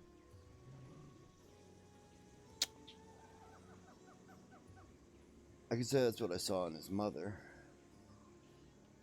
She's an Arianod priestess like you. She smiles. Really? She says. That's wonderful, she says. She wouldn't take any of my shit either. Healer priestess, decked out in armor, following us onto the battlefield, crossing ships. That does seem to be my role, Your Majesty, she says. I like you already. I at least The think feeling that you is got mutual. the character of a person that I would like. The feeling's mutual, Your Majesty. Thank you. It means a lot to me. Not a lot of people have the balls to tell me whether they would like me or not. I probably wouldn't tell you if I didn't like you, Your Majesty, she says, to be honest. I would not want to get my mother into trouble in court. Yeah, well, the difference is that you wouldn't say you did. You would change You're the right. subject. You're right, Your Majesty. I wouldn't. You're right. My courtier is all talking, oh, you're marvelous, Your Majesty. He rolls his eyes. Being she, Your Majesty, I strongly dislike that element. Forgive me, she says, but I do. I understand entirely. He says, your mother, she hated that too. I think that's been communicated successfully to me. Perhaps that's where I get my opinion, she says. It's good. I admire your mother very much. I'm pleased to know you know her, she says. Did you serve together? Yes. Excellent, she says. I was her commanding officer. I hope she wasn't too much trouble, she says. No, I imagine she was a lot like Ruavel. A little bit wild around the edges. Ruavel is a good kid. He's a good young man. She smiles. But he's a little rough sometimes. She says, I've started dating him, Your Majesty. You have good taste. I think so, she says. No, I got the best tastes. Ruavel. Xerxes kicks the leg out of under his chair and he falls over backwards.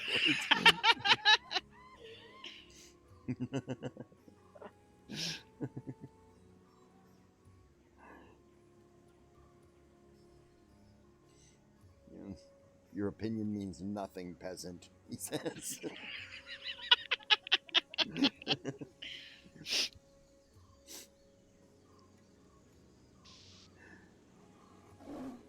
No, clearly he's convinced he is the best taste. I am convinced I have the best taste. And I imagine that Arian would argue that he is the best taste.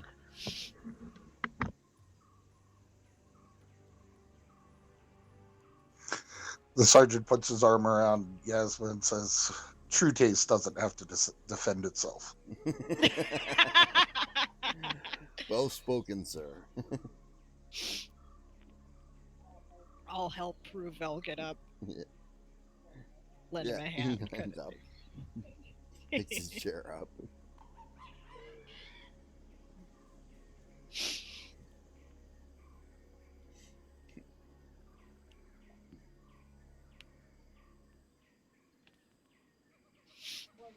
Well, you're not at all what I expected, Your Majesty. And what did you expect, recently? She says, having dealt with a lot of Elfar, she says, and having heard what I've heard about Ruavel's father, she says, I frankly expected someone a little bit more concerned with ceremony and propriety, she says. He says, I'm "He glad I am keeps me surprised." on the narrow with that. Ruavel's father, Ruavel. He's like your father, he's weird. He says, or like Lila's father, he's weird. Name your son after yourself. A narcissist.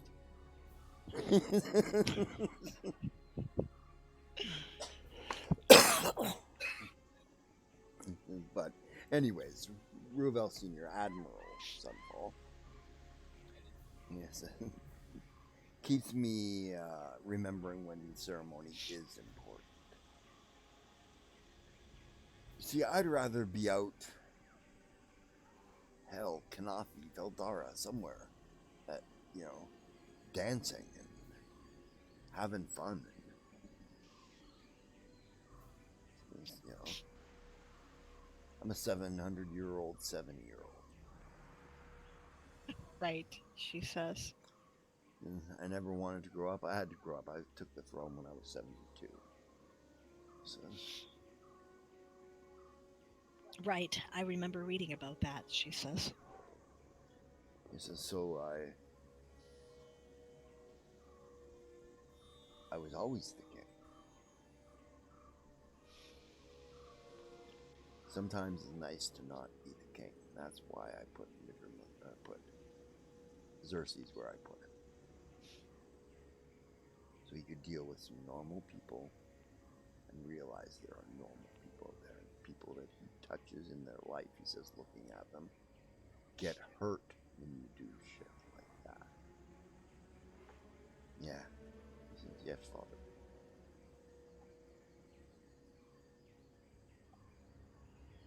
I think it was a wise decision, Your Majesty. Good. Since I'm hoping to leave him there with you, is that acceptable? I would be very put out if you tried to take him away at this point, she says. Excellent. Xerxes probably showed you the secret way into the palace. Your Majesty. He says, that's the way he goes in and out. It saves a lot of hubbub at the gates and stuff. Right. I imagine, she says, and I imagine he also did it to save us the security checks. Right. He says, well, consider that your entrance. Thank you, Your Majesty. I appreciate the trust, trust, to the front she door says. if you'd like. But since you'll probably be coming with Xerxes, you'll probably be coming that way. So you have my permission to use that way to come and go. Thank you, she says. I was concerned about that. I recognize the security risk, she says. He says, I trust my son's judgment in a lot of things, like who is good people. I don't trust his judgment when it comes to himself. Like, will I make the right decision? He's less than 50 years old. She nods. She says, well, I don't trust any of us that way. We're all very young. Right. But it's easy. Except, of course, the sergeant. Well, that's one thing that my mother drilled into my head was listen to my warrants, she says. A good idea. And he has yet to lead us wrong, she says. Oh.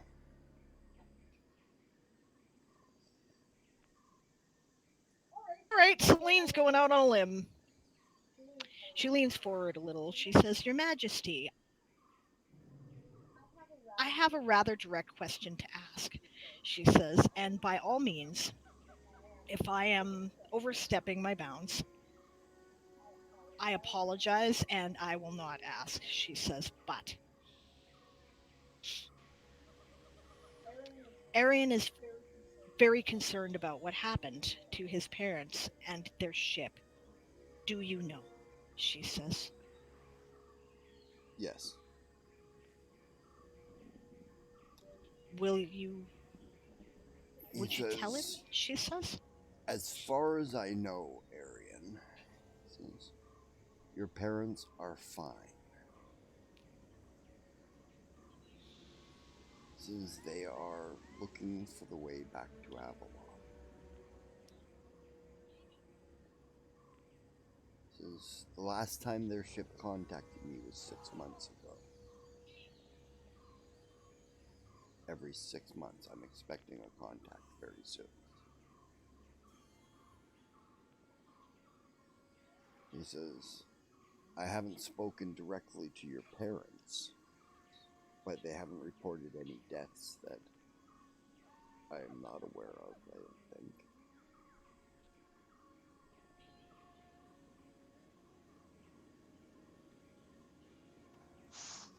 For probably the first time in everybody knowing the sergeant, he pretty much looks like a Polak stocks.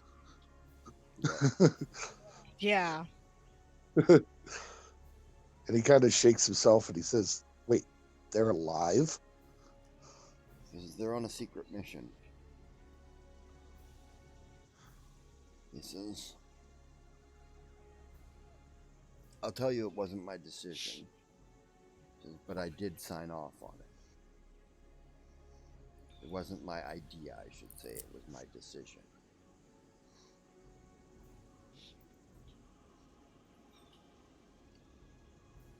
And I'm sorry, Arian.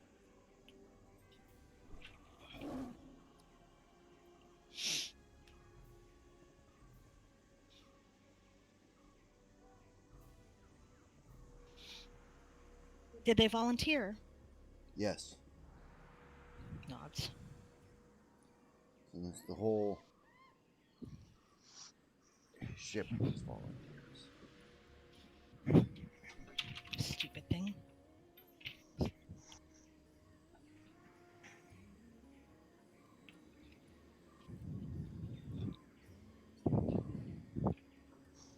God, the cord unplugged my computer. Sorry about that.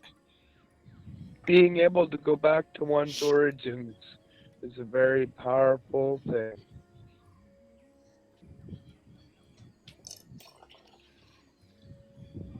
The sergeant still looks stunned.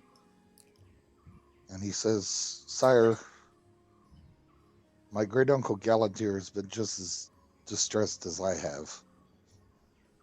He nods. May I share this with him? Yes. I won't Yes, tell him you what can. the mission is. I'll just tell him They're on a secret mission. And that they are alive. They have not been given in the roster of the dead that is reported to me every 6 months. thank you, sir. Well, this is good news, she says. Gives Arian's shoulder a squeeze.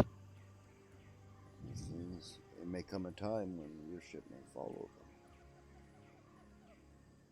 I'd be honored to take on such a mission, Your Majesty. I kind of go over towards Arian and put a little hand on his back and just kind of comfort him a little. Yeah, I remove my hand because I'm a friend, and now, comfort of a lover is different. Yep. Yeah. Who did we lose? We lost Rowan. We lost Rowan again. Okay. Way to undercut the drama, Power Cable. Yeah, no doubt.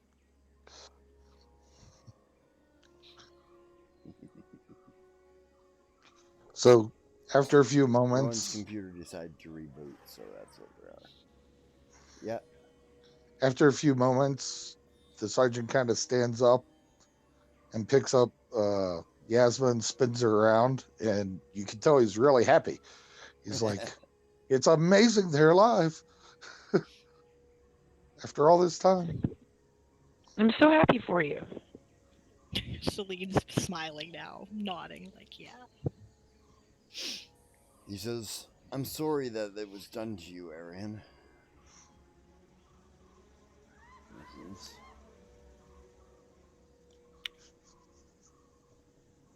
The reasons for the mission being secret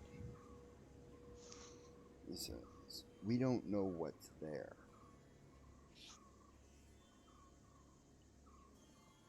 As far as we know, the Svartalfar are in command of Avalon.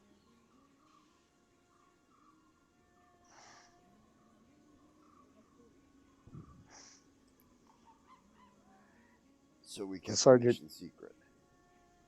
The sergeant kind of chuckles to himself and says, Not about that, sire, but it kind of makes Madriblian's little mission to the library kind of superfluous, doesn't it? I suppose. Not necessarily. Not necessarily. They obviously haven't found it yet, says Celine. Maybe Madrimlian will stumble on something they can use. Right. And we also have vaguest rumors of where the wormholes might be. Like all wormholes, they're not visible to the naked eye. Of course not. All right. That makes sense. Right. So they're following leads. Last time that I heard from them, they were in a place called Lenore.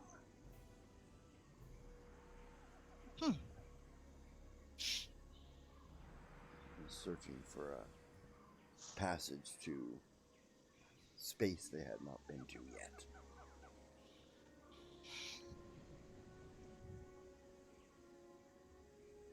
Exactly how many jumps are they out, sire, if I may ask?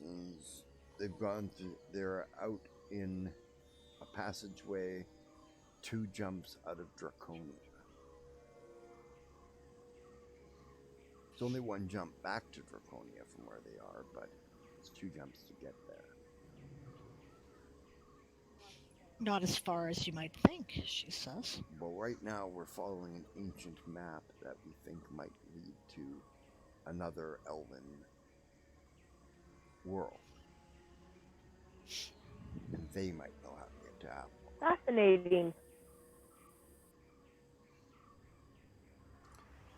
Isn't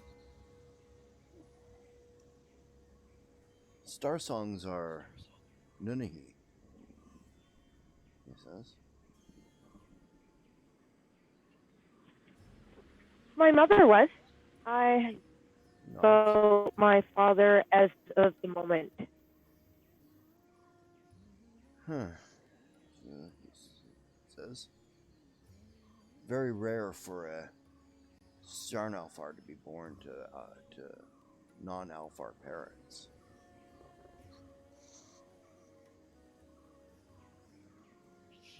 You think your father was an Alfar? My father was a passing ranger. Ranger, eh? Don't know, honestly. It was, according to my great uncle, a early spring, first day of spring morning, and my mother was out gathering moonflower dew when she met a gentleman who was passing through the woods, and later along I came. She passed in my birthing. She followed her elven heart. Interesting. I wonder if your father was Alfar or Starnalfar. Remember, we changed the names to Starnalfar, I thought. What's that? I thought we changed it to Ruelfar. Yeah. I honestly don't know. As a matter of fact, I only just recently learned that my great uncle is actually my great uncle, or my uncle is actually my uncle, and I have some rather pointed questions for him at this point.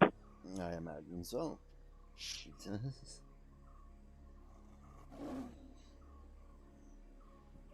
It seems to me that Von Vin's father must be somebody important, otherwise why the obfuscation? Or unknown. Then why would her uncle not admit that he was her uncle? Like her actual uncle? That seems odd to That me. does seem odd, he says. You think he might know who It's your raised father by the is? entirety of the Druid Grove. Everybody was That's common among druid orders and such. He says, but usually not to deny your family. Usually a child knows who their well, their he family is. the Grand Druid, so he is kind of busy. Well, he says, I suppose that could be a factor, she says, nodding to Von Vin. Druid politics can rival palace politics upon occasion. of course they can.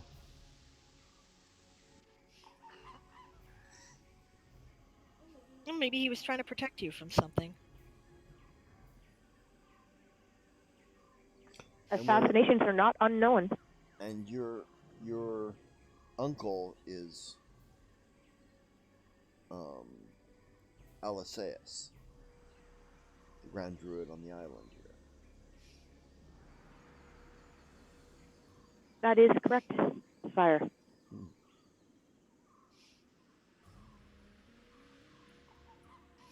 Well, if you get any information out of him, please let me know. I'm curious now. Curiosity killed the king. Let's hope not, sire. Yeah, please. Absent omen, says Xerxes. Is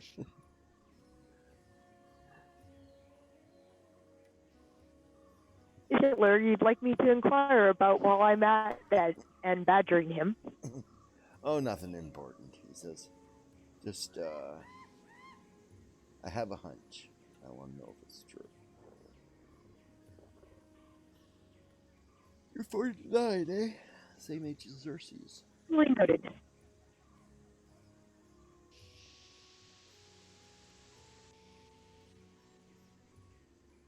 Apparently. Yeah. Posture check and hail hydrate. Hail hydrate. I even have hydration this time, not coffee. Hail hydrate. Muffins. Highlighted his message to say muffins. He's calling us muffins. Hail hydrate. Is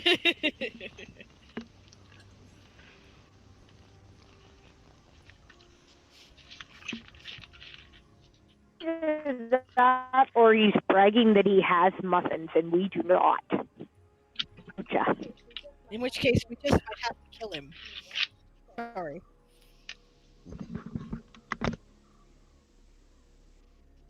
Now I really want one of those big chocolate muffins. Muffins, triple chocolate chip. Ah. Yep. I'm with G-Man. Damn you.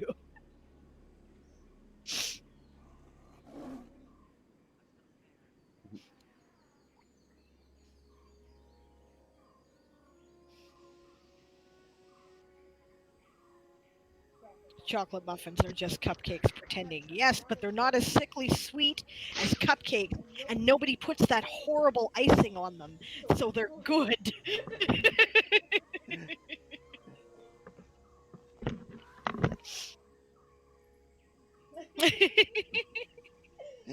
You've discovered my secret eggs. Yes, you're right. They really are.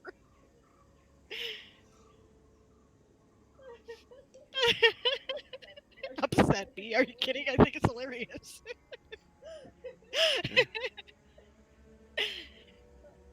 Oh, that's good.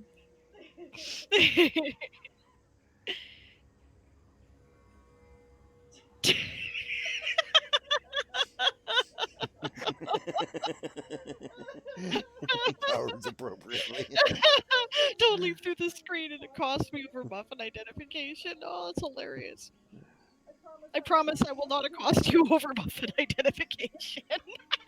Yes, she will not smite you mightily about the face and neck. No, we won't be doing that. I'm all bark and no bite. Or throttle you mightily. Well, as long as they're not fresh baked, I'm happy. Not fresh baked. What? Well, if he's eating muffins that are not fresh baked, it makes me happier. Because then I'd really have to get through the screen and get him. Well, this is true. Yeah, I gotta take 5 minutes for bio. Okay, fair enough. I should probably take another Dayquil, so good time for a break. I don't bark tree. Yeah, all bark and no bite. Yep, that's right. You better have some bite.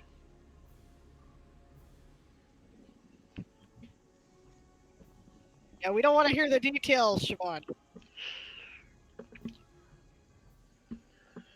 Well, I don't know yet, so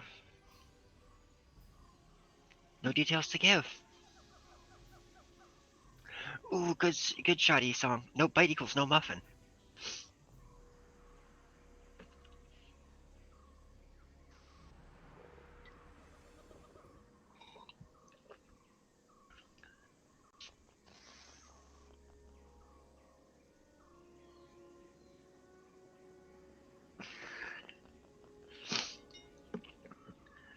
Oh, sweetie.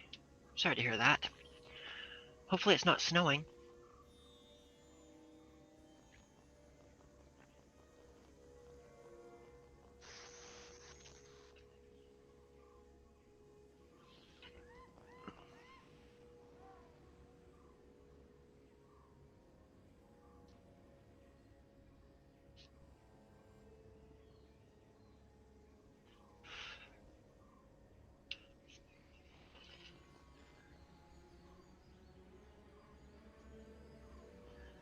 Yeah, we got snow recently too, Esong.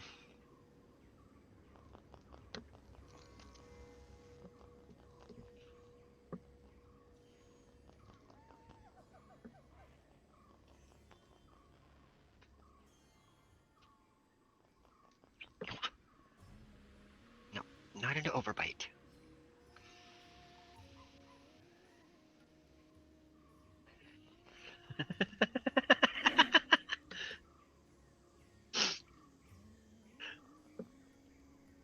And yes, Nalkar, that would be a galactic picture.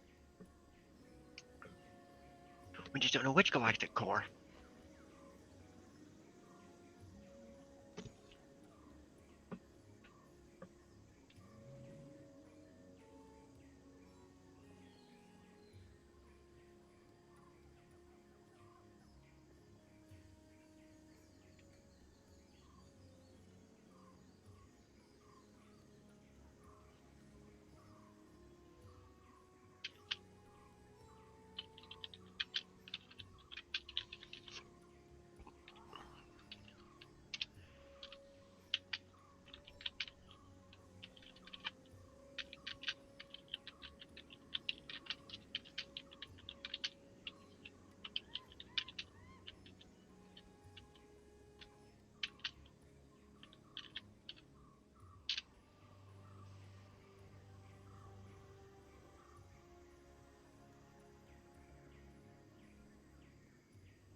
So here's the current snow depth at our place.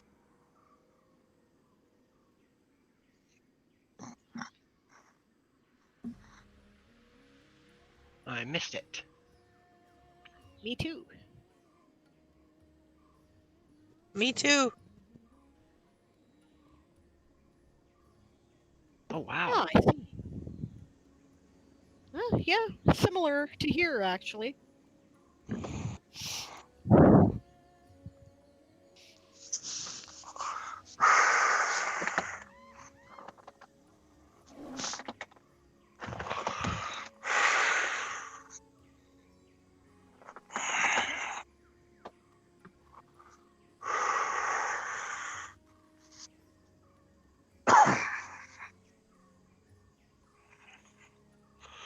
The last snow we had, which was technically still during the summer, was about half again that deep. Oh jeepers.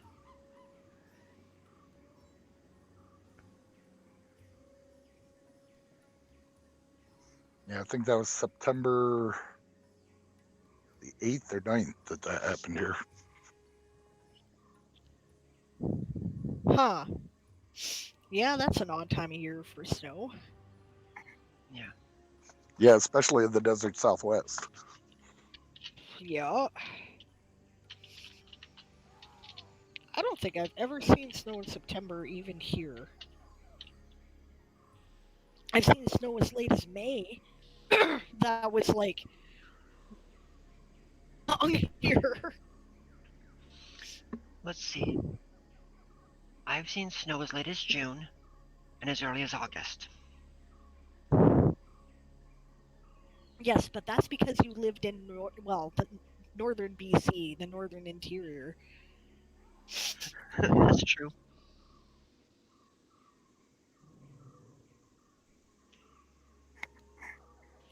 So none of July, says Nalcar or Nalcar. I like his name, Nalcar. That's cool. Yeah. Be wrong. I was lucky. Edmonton, on the other hand, and Calgary get snow in July. Yes, they do. There are many years. You get hail at any time of year.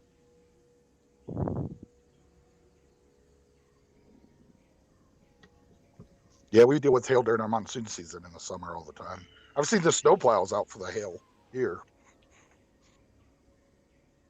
I can see that. I do not live in Alberta anymore. I grew up there when I was younger. Sable, Barbarossa is asking if there are trees in space that grow big enough to capture planets. Are there gigantic bumblebees?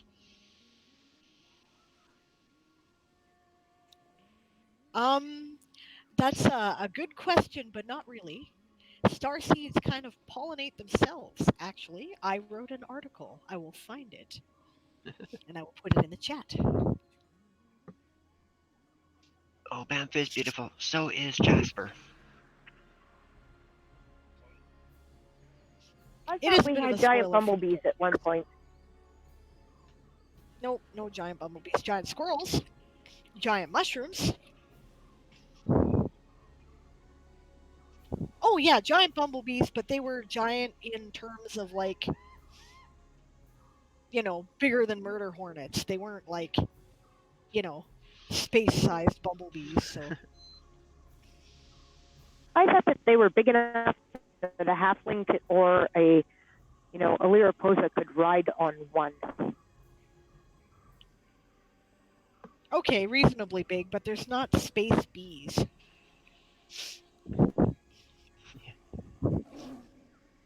Not Banff sounds like it's a rubber mallet. Well, that was not very helpful. Okay, just a second here. And I think I'm only about 4 or 5 hours away from Banff.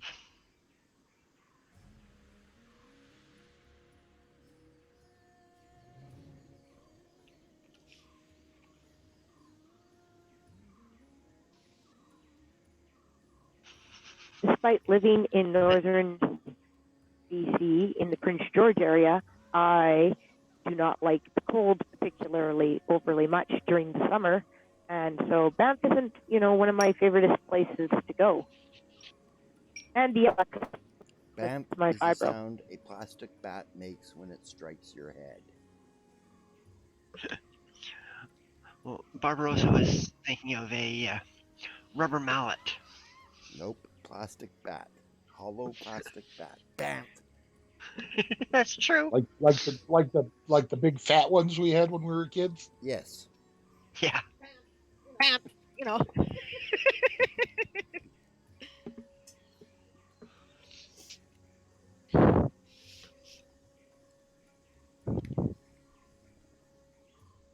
It's funny, mouth the sound and know exactly the bat everyone is talking about. Yep.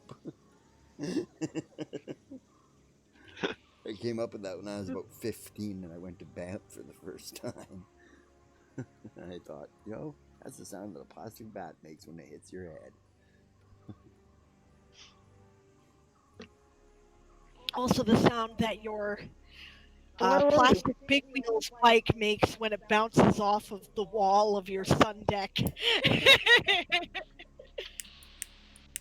Bam.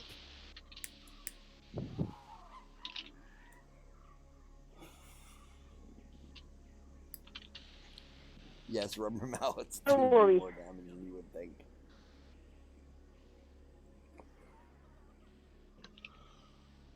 Oh, let's see. When last we left, people were having breakfast and discussing lineage. Yes. And Uncle... Just give me a second, I'll find his name again.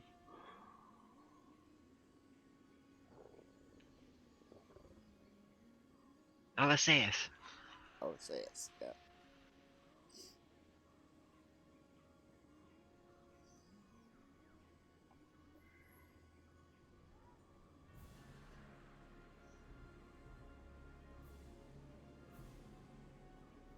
Okay, sorry, I was sniffly there for a minute. So I had my mic muted. Okay. I don't know what Banff is. Banff is a city, large town in Canada that's technically in Alberta, but it's kind of on the border between BC and Alberta. It's in a rather lovely mountain pass, and it has wildlife, a national park there, and some amazing wildlife that walk like right onto the road where you can see them, and incredible views. Oh, yeah. It's awesome. It is. Yes, So is Banff So the Jasper only is and... very beautiful. What's that area? So the only other thing I was going to say is that, you all talk about Banff and the snow, and I was talking about it snowing here in the summer. The big difference is we're 16 degrees below you, and it's not supposed to do that here. Yeah. Yeah, no doubt.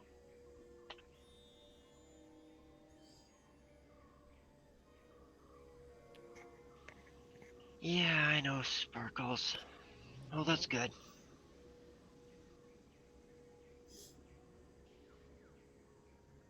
You had a minor panic attack about the news in the States. Which news? ACB. What? Amy Coney Barrett. Oh, fuck. Oh yeah. Jesus, have a panic attack. Yeah, they're gonna, she's gonna be sworn in hours, apparently. She already is. Yeah. Oh man. She'll be hearing cases Wednesday. Well, they've got about a week left to do whatever damage they're gonna do. So. Yep. Anyway.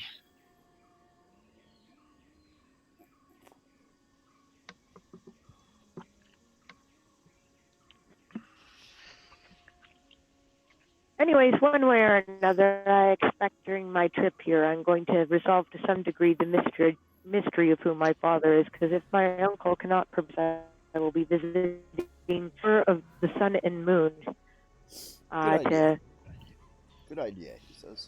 trace it. I would really like to know your lineage, he says. Not that I object, even if your lineage is quite common. He says, I don't dictate who my son gives his heart to. He says, it wasn't his heart that I had a problem with. It was another part of his anatomy. He says, but I would really like to know, because I think the courts would really like to know. Will it To be... know too. Pardon? Until recently, I hadn't given it much thought, and I just been letting it slide because it wasn't overly important. But now it kind of is. Yeah.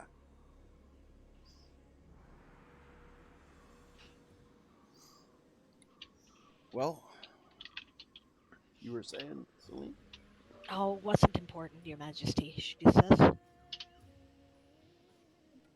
You kind of answered my question as I was asking it, she says.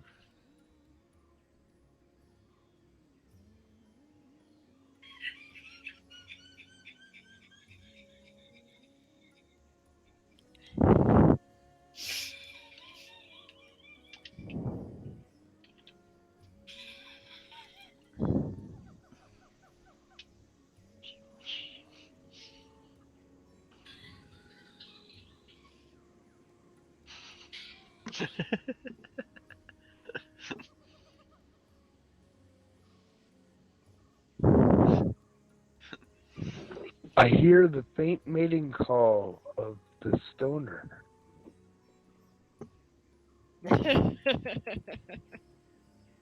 Canadian stoner? Yeah. Yeah.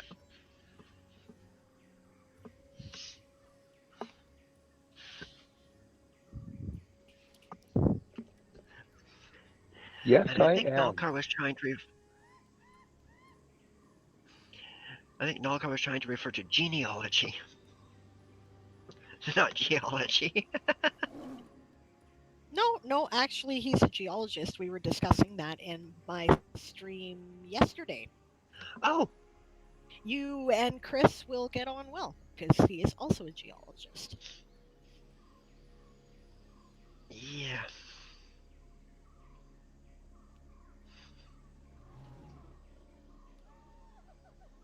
Yeah, Chris says geologists are the only true rock stars. I love it.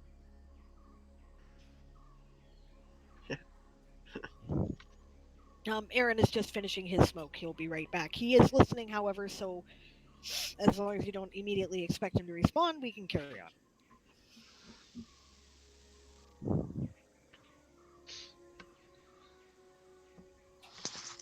So the sergeant will look over at the king and say, Sire, I understand that my grandfather has passed, leaving my grandmother alone.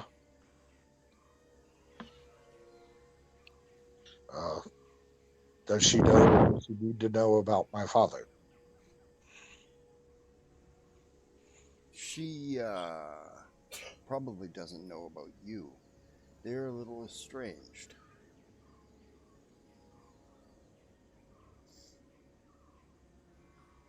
Your father and your grandmother. I kind of felt that was the case, sire. He says, your grandmother was a hard woman in her younger years. She didn't believe much in races mixing at all. Like, even for work, or she thought basically she ships should be run by she and manned by she, and Alfar ships should be run by Alfar and manned by Alfar. Maybe, yeah, Celine's mouth kind of makes a thin line, but she doesn't say anything. He nods. He says maybe she's mellowed out in her old age. She is 900 and some odd years old now. Either that or she's toughened up like old boot leather. Yes.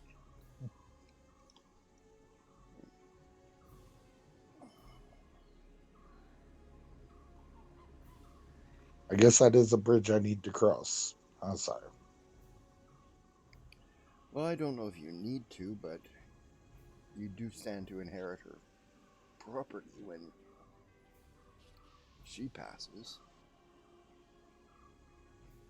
Well, not technically since Dad's still alive, sire, but Well, I according understand. to the records of the Navy, he is officially missing in action, presumed dead.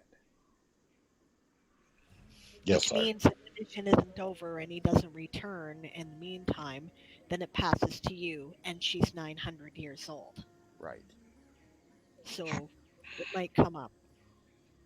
I see your point, Your Majesty, she says. So you do have a choice to make. You can either wait until she passes and just go collect all the stuff that belongs to your family, or you can try and bridge a gap with her. He says. Personally, I think it would do her soul better in the latter case. I understand, sire. But I understand it might be a little hard on yours.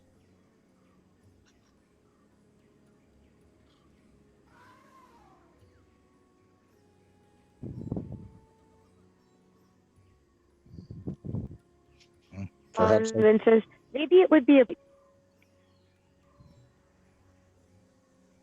Okay? send her a note saying, your name, such and such, Peridot audience with her. Did you catch that? Is to say, yay or nay, I would like to see you. Yeah, I caught it. You didn't catch it? Basically, she said that perhaps it would be appropriate to send her a message saying that, Arian Mithrathus of Peridot would like an audience. Would it be all right to meet? On the other hand, she might take that as some kind of gag or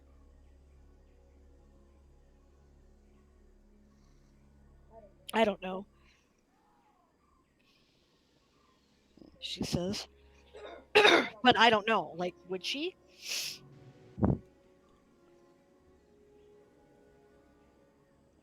I'm not sure she'd believe any note that said that Arian Mithrasis wanted to meet her. Says the king. Yeah, that was my concern, she says. Yes.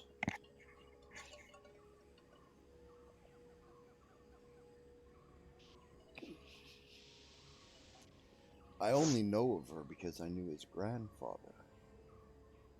Your grandfather, Arian. The one that offended me. yes, sire.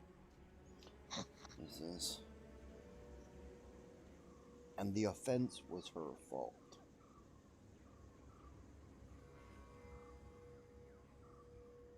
May I ask what it was, Your Majesty? Of course. He says, I don't even know if Arian knows what the offense was.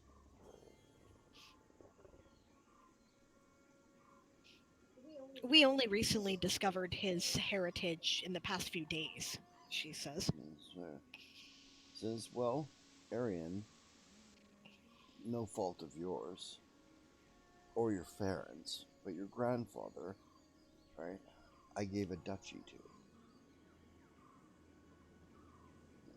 colonize and govern for the crown.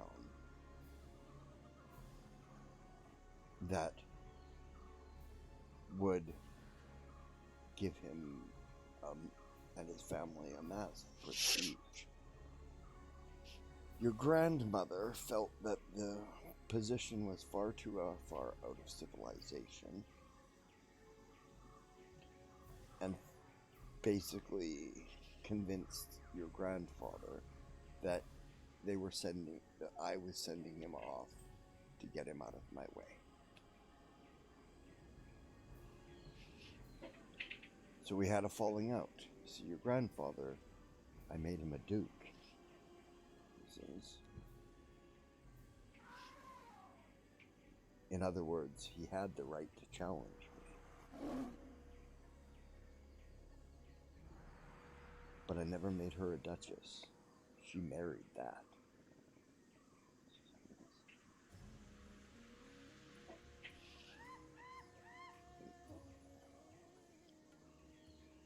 I see the distinction. Yeah, I believe I do too, sire. And it does sound like the best bet would probably just do the ye old blunt object thing and show up and be like, all right, this is what it is. Mm-hmm. Perhaps. Let's see what she has to say. And she can't disown you. She doesn't have that right. Good to know. Is effectively your Duke Regent. She's Duchess Regent. Right, since she never actually was granted the title. Means as soon as you come and decide that you want to take up that title, she has to give it to you.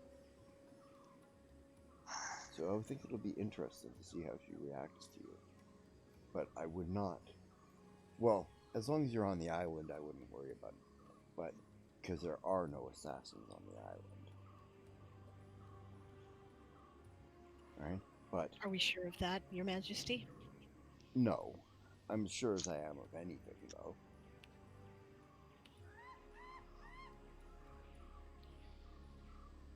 This place is uncomfortable to those with darkness in their heart. Mm-hmm. It's the way the light refracts, I think. I don't know. But I've brought people here before who were not the greatest people. These rulers of the Svartalfar. They don't like it here. I imagine anybody who was dark enough to kill for money wouldn't like it here. Wouldn't stay for long.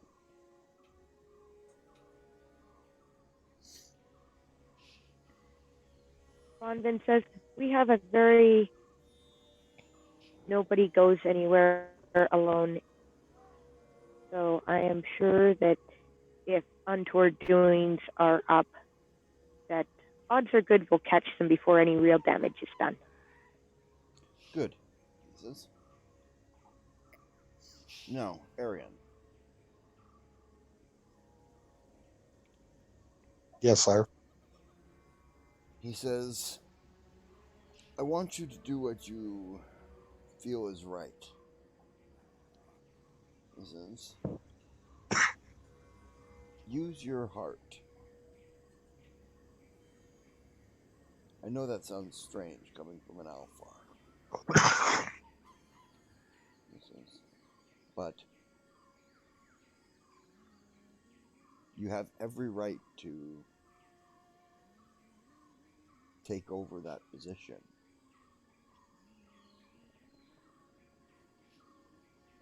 But no obligation to do so right now.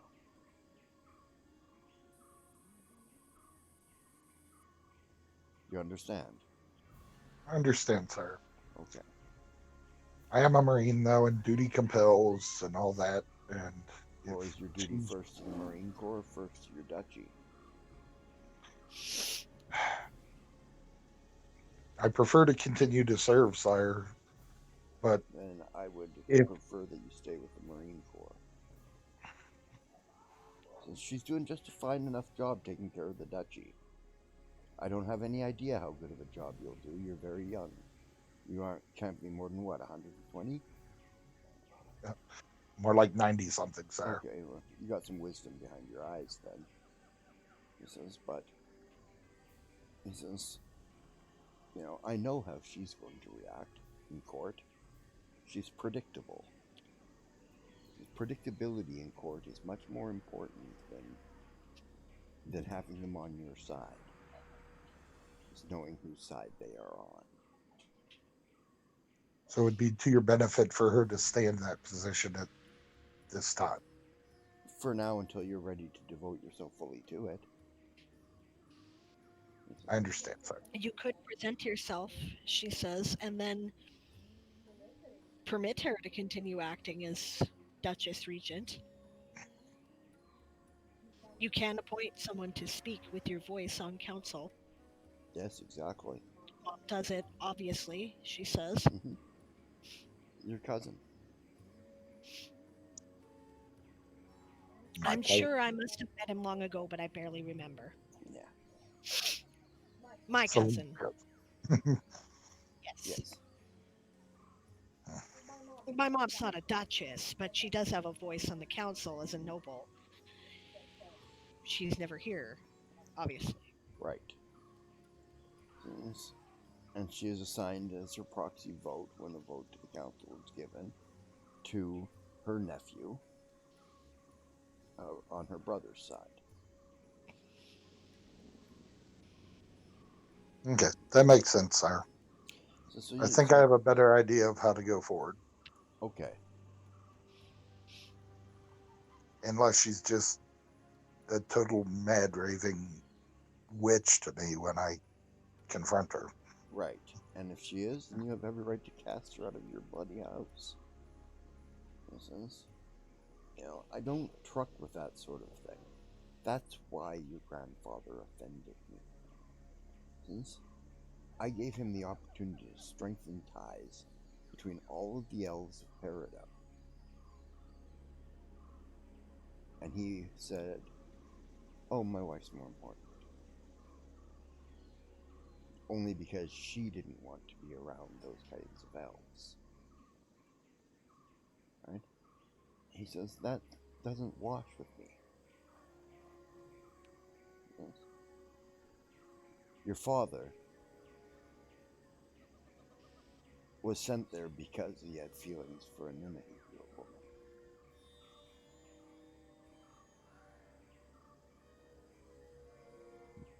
Apple Branch, I believe, was her name. Apple Branch, is that right? Yes, sire. Yes. Yes, the Lords of Kanafi.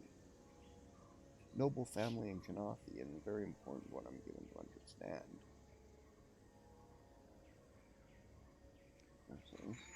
Related to the chiefs?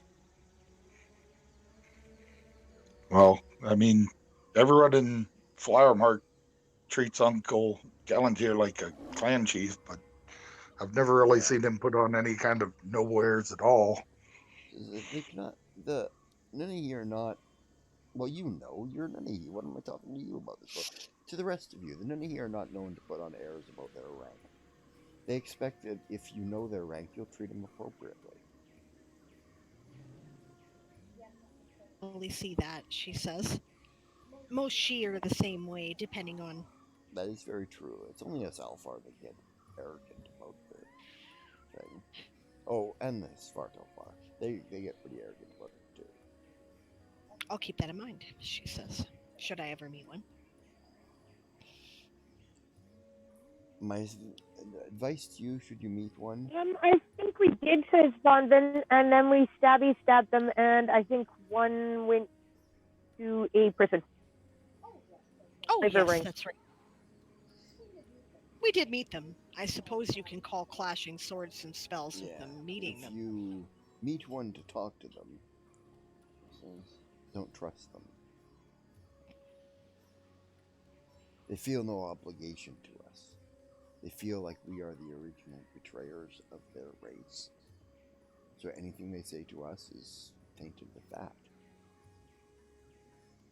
Understood, she says. I'm not saying that don't let them earn your trust. But don't be so quick to trust them right off the start, no matter how suave or... I'll keep that in mind. Thank you, she says. Oh, and contrary to popular beliefs, they are not a matriarchy. Interesting. That's something I do know about. They have a lot of queens, but they're not a matriarchy. I think it's because male dark elves are more violent. I don't know. All the male dark elves I've ever met have been violent.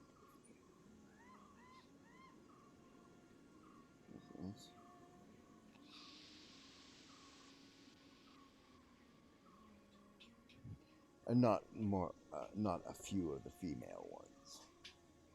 But I've dealt with, well, 2 of the 3 known queens. The ones that I know of. But I've never dealt with a king.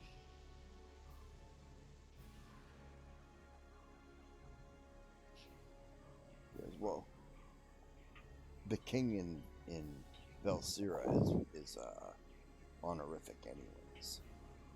King and queen. Interesting. She says I didn't know that. Yeah, they're a republic. Huh, isn't that interesting? Do republics actually work? She says. I think if you're cutthroat enough, they might. Huh.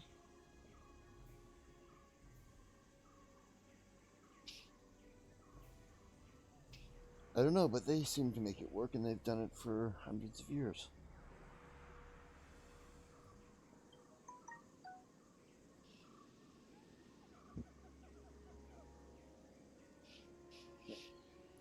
They're one of two democracies on Carthan.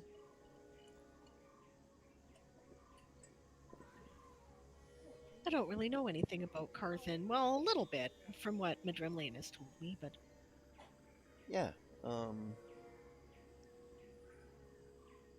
Well, Carthan is where the royal family settled when they came from Avalon. That's why we believed at first that the easiest way back there would be from Carthan. Which is why your parents, he says, looking at Arian, were dispatched to Carthan first.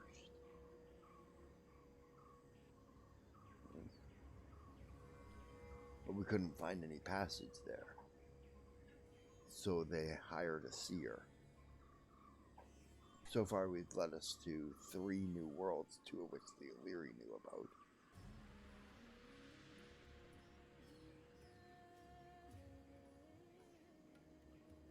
Right.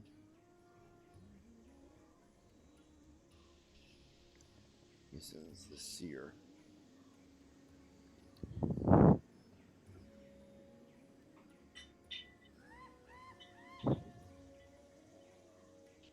speaking of the Illyri, she says, glancing over at Xerxes to confirm that it would be a good idea to mention this. Yeah, he nods. We happened to acquire something on a... Well, frankly, we were testing our bug suits, sir. But, Bug suit. gnomish devices. Giptids, we called them. Gnomish interstellar personal transport devices. Yes, well, everyone else calls them bug suits, she says. He says, they were interesting. Yes. Made me a little seasick. We sort of look like giant dragonflies or something. Yeah. Well, we were out practicing with them in basically a wreck in the roots of Peridot, or the roots of Yggdrasil Sprout, she says. Mm-hmm. And we happened to acquire something that I think they may be interested in. She looks over at Crowley and kind of shrugs like,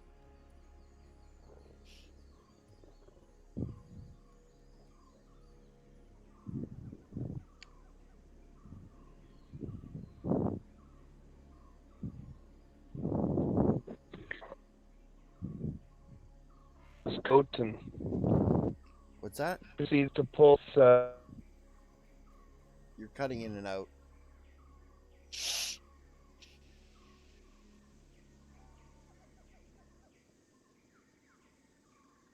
You hear me now?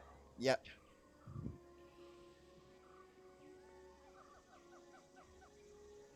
Are yep, you hearing me? gotcha. Yeah, we got you.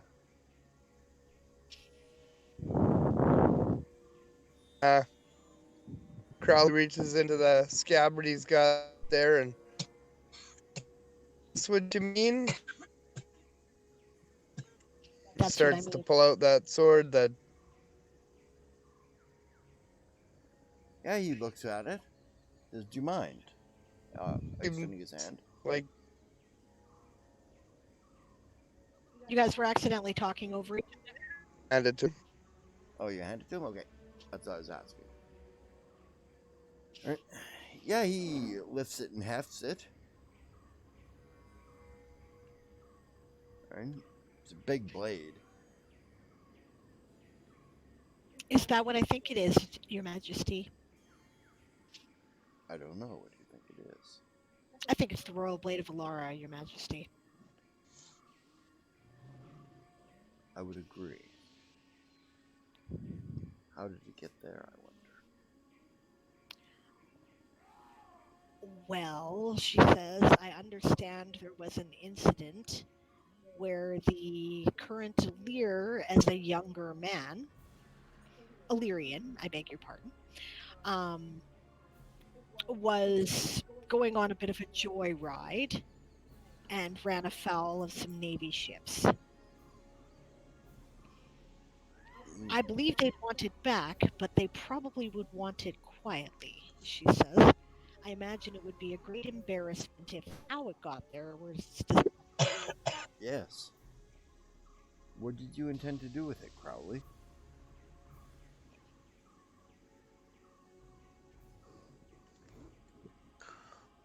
Well, I intended on returning it, and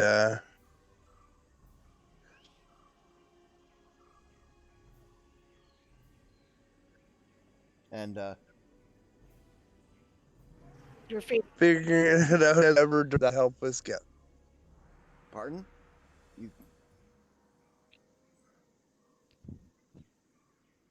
You must have crappy connection right now. I'm sorry you faded it back in. I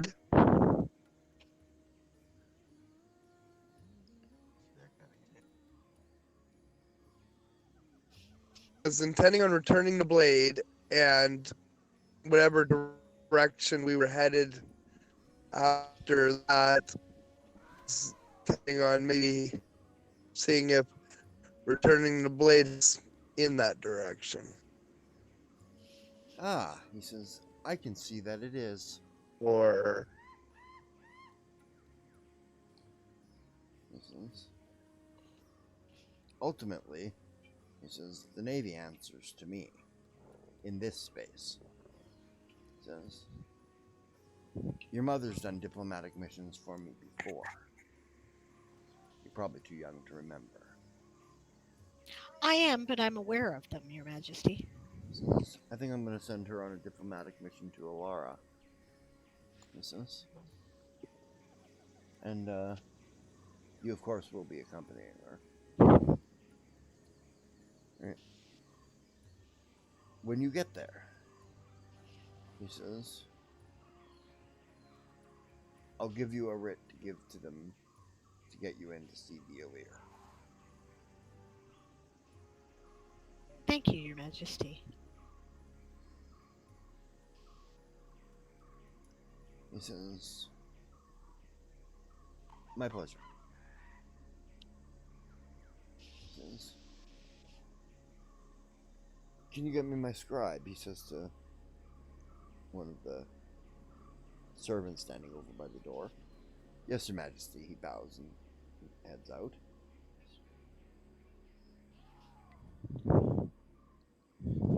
Yeah, he comes into the library there, Madrimlian. The servant.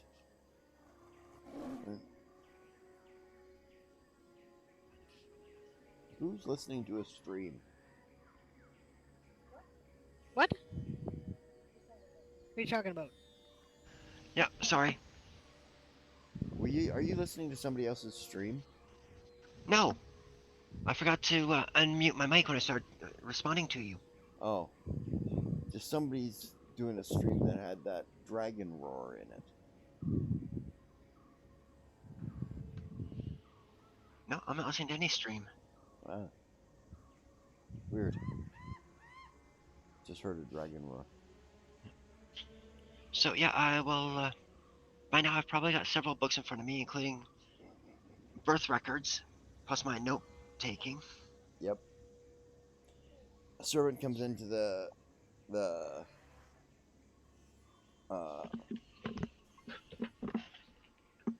library and says to the librarian, His Majesty needs to speak to you right away. He nods and says, I'll be right there. Then he turns to you and says, can you handle this on your own? I believe so. It's not like I'm going to be going very far anyway. Yes, that's what I thought. If you need a book, please wait. Not a problem. All right. Yeah, he heads off, taking a portable desk with him. Midgermland just chuckles.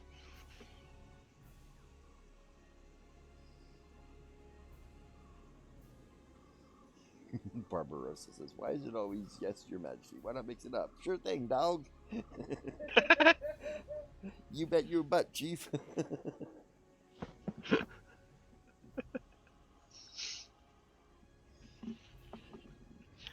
Oh.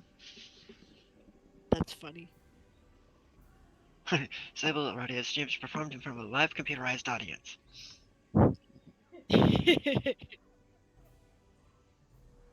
Computer filtered audience, anyway. But yeah, the reason I'm looking through birth records and death records is because it gives place of birth and dates. Did Arden go with the library, or Yeah. has Arden here, or? Yeah, I went to the library. Oh, okay. Okay, in the meantime, then, what were you doing in the library? The librarian would get books for you. Rare opportunity to research weapon designs and such, and possibly looking for new enchantments that I could apply to things. Okay. And if they ask me, if somebody actually shows interest in what I will talk about it to them. But yeah. Yeah, unfortunately, both of us are engrossed in our own research, so we're not really talking to each other. Every so often, Arden hears, interesting. You probably have the same response from Arden. Yeah. Great dialogue there. Yeah. And a purple-haired Don't forget to interspace some fascinating. Smacks you. So who comes in and smacks us? A purple-haired changeling that looks a lot like Von Vin.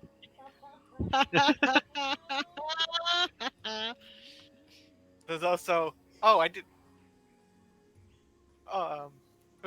That's different. And I never thought about applying it that way. Where is this place? I don't recall seeing it on any map. Yep. You find a lot of places like that in there. Oh yeah, so I'll keep track of them. Write them down. Okay. I think I heard the whoosh go over their head. Yeah. That's okay. Leave it. Okay. Yeah, I heard the purple-haired changeling come and smack us. Yep. Looks a lot like Von Vin. In any event,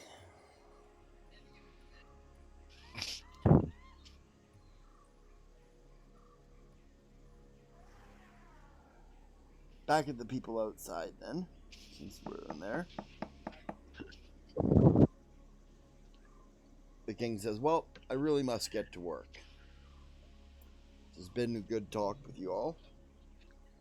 Enjoy the rest of breakfast, and I will see you later, Xerxes and friends."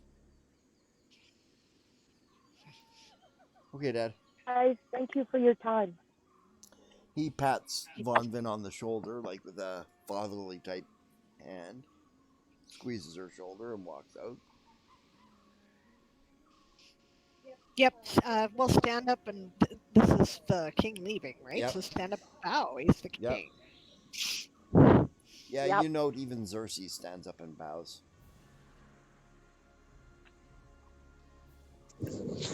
Yeah, we're bound here too. Yeah, I guess because Arian probably doesn't know, I give him kind of a nudge with my foot under the table as I stand up and bow. Just in case he isn't aware. Yeah.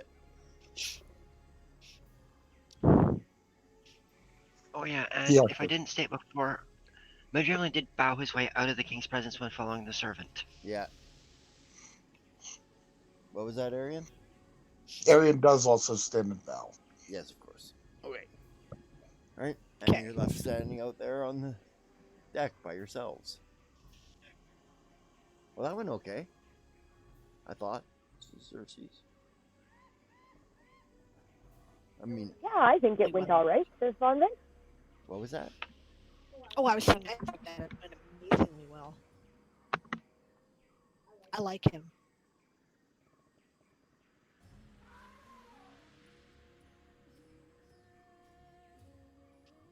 He goes, good. I know he likes you guys too. Well, he didn't tell us to get out or Yeah. Or have you give us beheaded? places where we couldn't go, she says. You guys, basically, he said, you're my guard. You can go anywhere I can go. Oh dear. Okay. Was that official? She says. Oh, good. She says. That's why he did it the way he did. He said, look out for my son. And, Right. That went over my head a little. She says. yeah.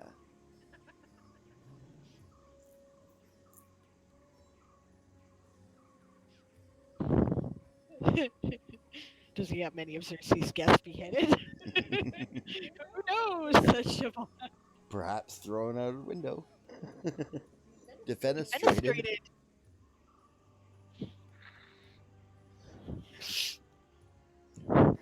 Defenestration of Madrimlian.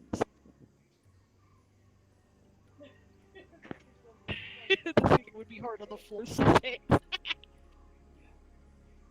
Dropping frames.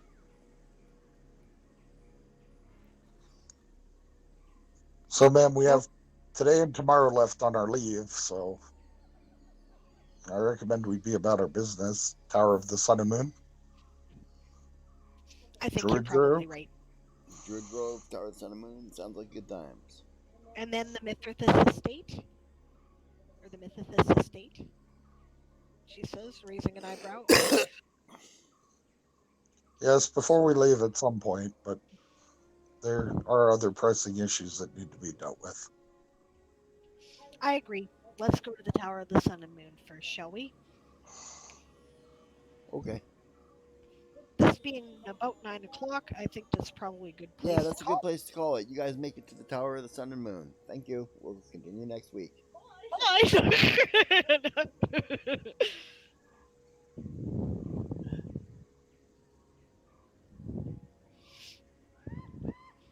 Well, that was a much more abbreviated form of the credits. Yeah, right? Egg says defenestration would justify Sable's earlier cry of "Curse you, Windows!"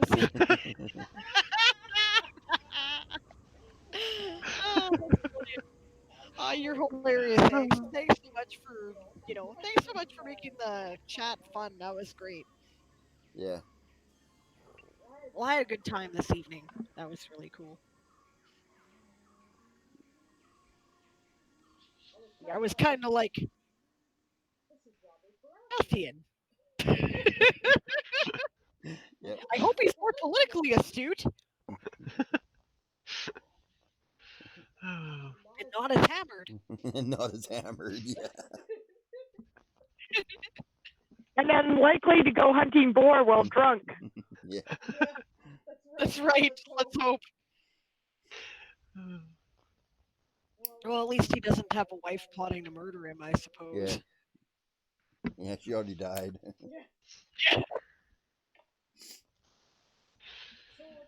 And his son is in no great hurry to inherit the throne. Yeah, he's like, no! Yeah, Xerxes is more of a Tomlin than a Joffrey. Yep.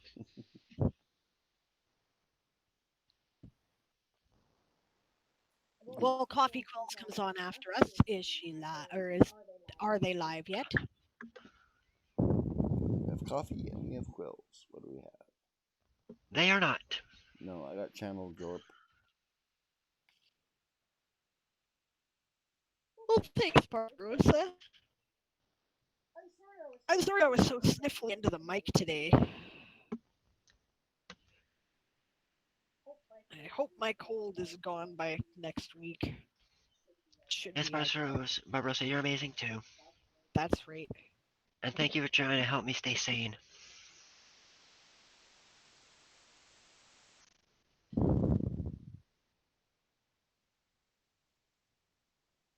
Well, I'll get the raid ready here.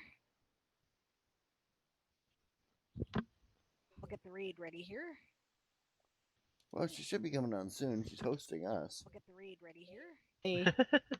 Well, she should be coming on soon. She's hosting us. I did it too. I had to correct myself. Well, she should Yeah, be coming on soon. they. She's hosting us. I did it too. Is that what I was supposed to be doing? I was trying to make you as crazy as I am, says Barbarossa. I did it too. Is that what I was supposed to be doing? I was trying to make you as crazy as I am, says Barbarossa. I did it too. Is that what I was supposed to be doing? I was trying to make you as crazy as I am, says Barbarossa. I did it too. Well, you said that they're hosting us, which means you're probably coming out of. Well, you said that they're hosting us, which means you're probably coming out of. Well, you said that they're hosting us, which means you're probably coming out of.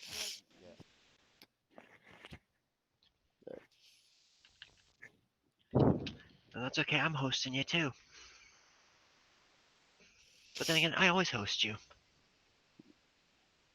Yeah, and you know what? You know what I think is really kind of stupid is the fact that Twitch never tells you that, right?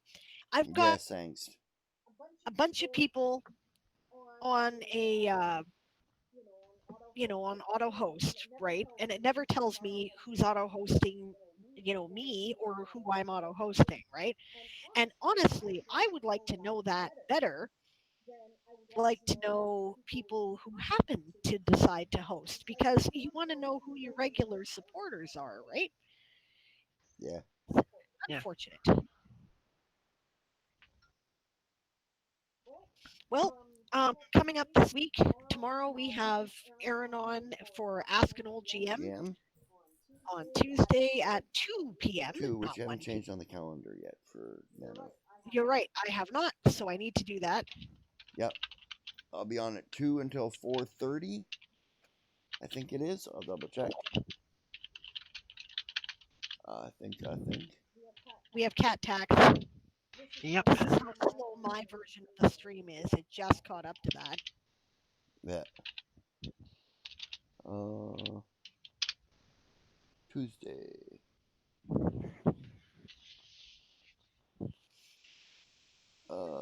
Of course, it makes a difference, Angst. It's kind of you to host us.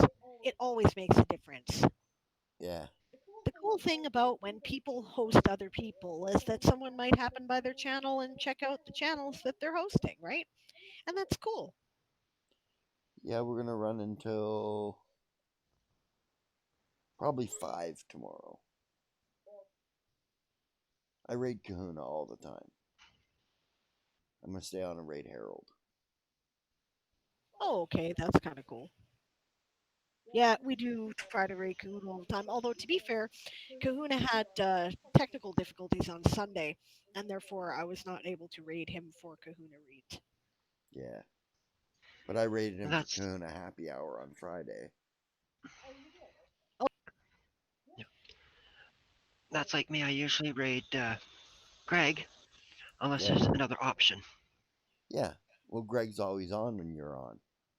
Yep. Tuesday RPG prep, says E-Song, getting all excited. Barbarossa made 150 views today. That's excellent. Congratulations. Nice. I'd like to say thank you very much for the support from the community. I'm not going to say how many views we currently have, but it impresses me. It's pretty awesome. There's been some new followers this week. I appreciate that too. Lots of people renewing their subscriptions. That's really awesome. We appreciate the support. Moobot shouted me out. That's right. I have that programmed. Moobot does that every game that we do. Oh,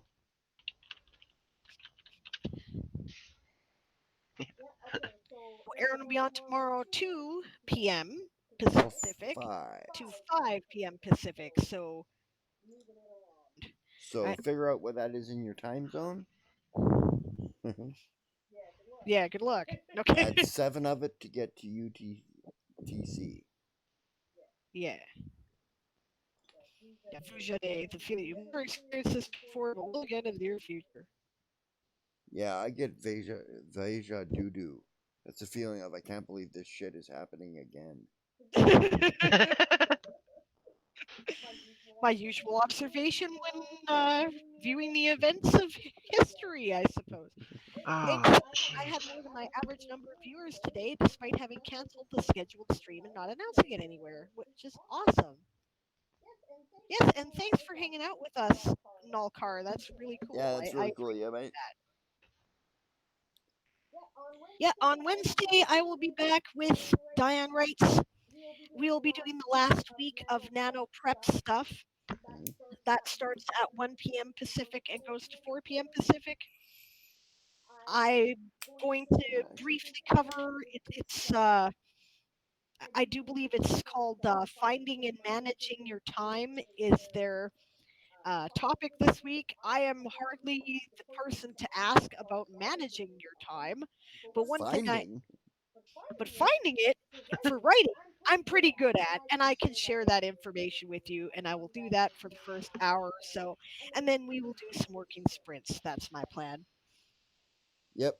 And I think I'm on Thursday night. Yep, that's correct. Yep. For Right with Aaron, and sometimes Diane. sometimes Diane. Yep.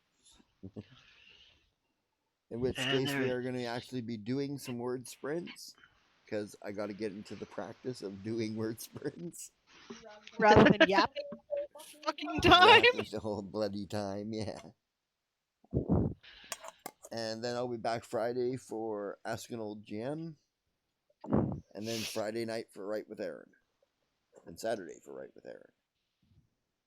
What is managing time, says Nalkar. No doubt. Especially in the age of COVID. You know what? It's so weird. We were talking about something that happened, and we thought it was like a year ago, but it was actually 2 years ago Well, you today. see, that just proves my point. I don't believe in your linear time theory. Right? It's been only a year for us. This year didn't happen. exactly. It's the year without a year. Not even the seasons cooperated this year. Yeah. Ace says it's not falling Oh, asleep halfway coffee's through on. for. Okay, so let's put the credits up, and then we'll do the raid. Okay, credits are going up. And the music coming up. Good night, guys.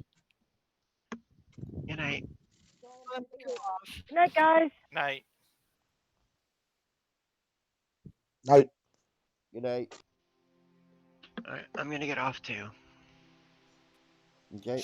All right, we're all me the credits myself. What was that, Sable? Sorry.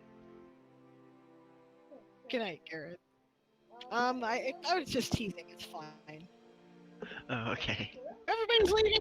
I do the credits by myself. No, I don't care. Go ahead. Have a good. Oh, Yeah, Let there's me a go and 4 Don't forget hour to gap close out the between game coffee session. night. I will do that right now.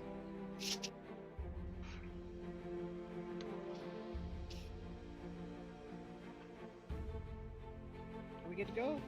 We're good to go. Everything's running? Alright. Toy Soldiers Old School is game mastered by Aaron Reed based on the Toy Soldiers Saga universe created by Diane Morrison. Audio provided by Google Meet. Sound effects and ambience provided by Sirenscape. Music provided by White Sand. Check out his Patreon at patreon.com/whitesand.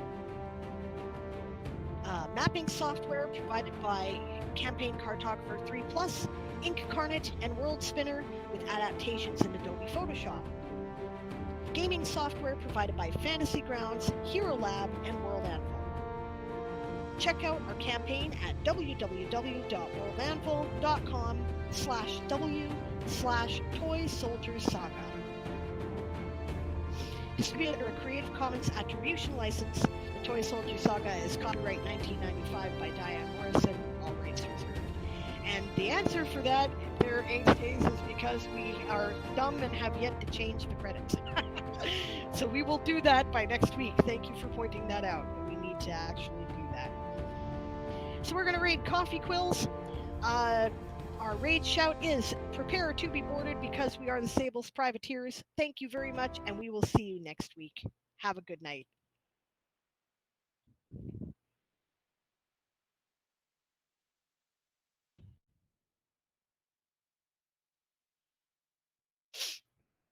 All right.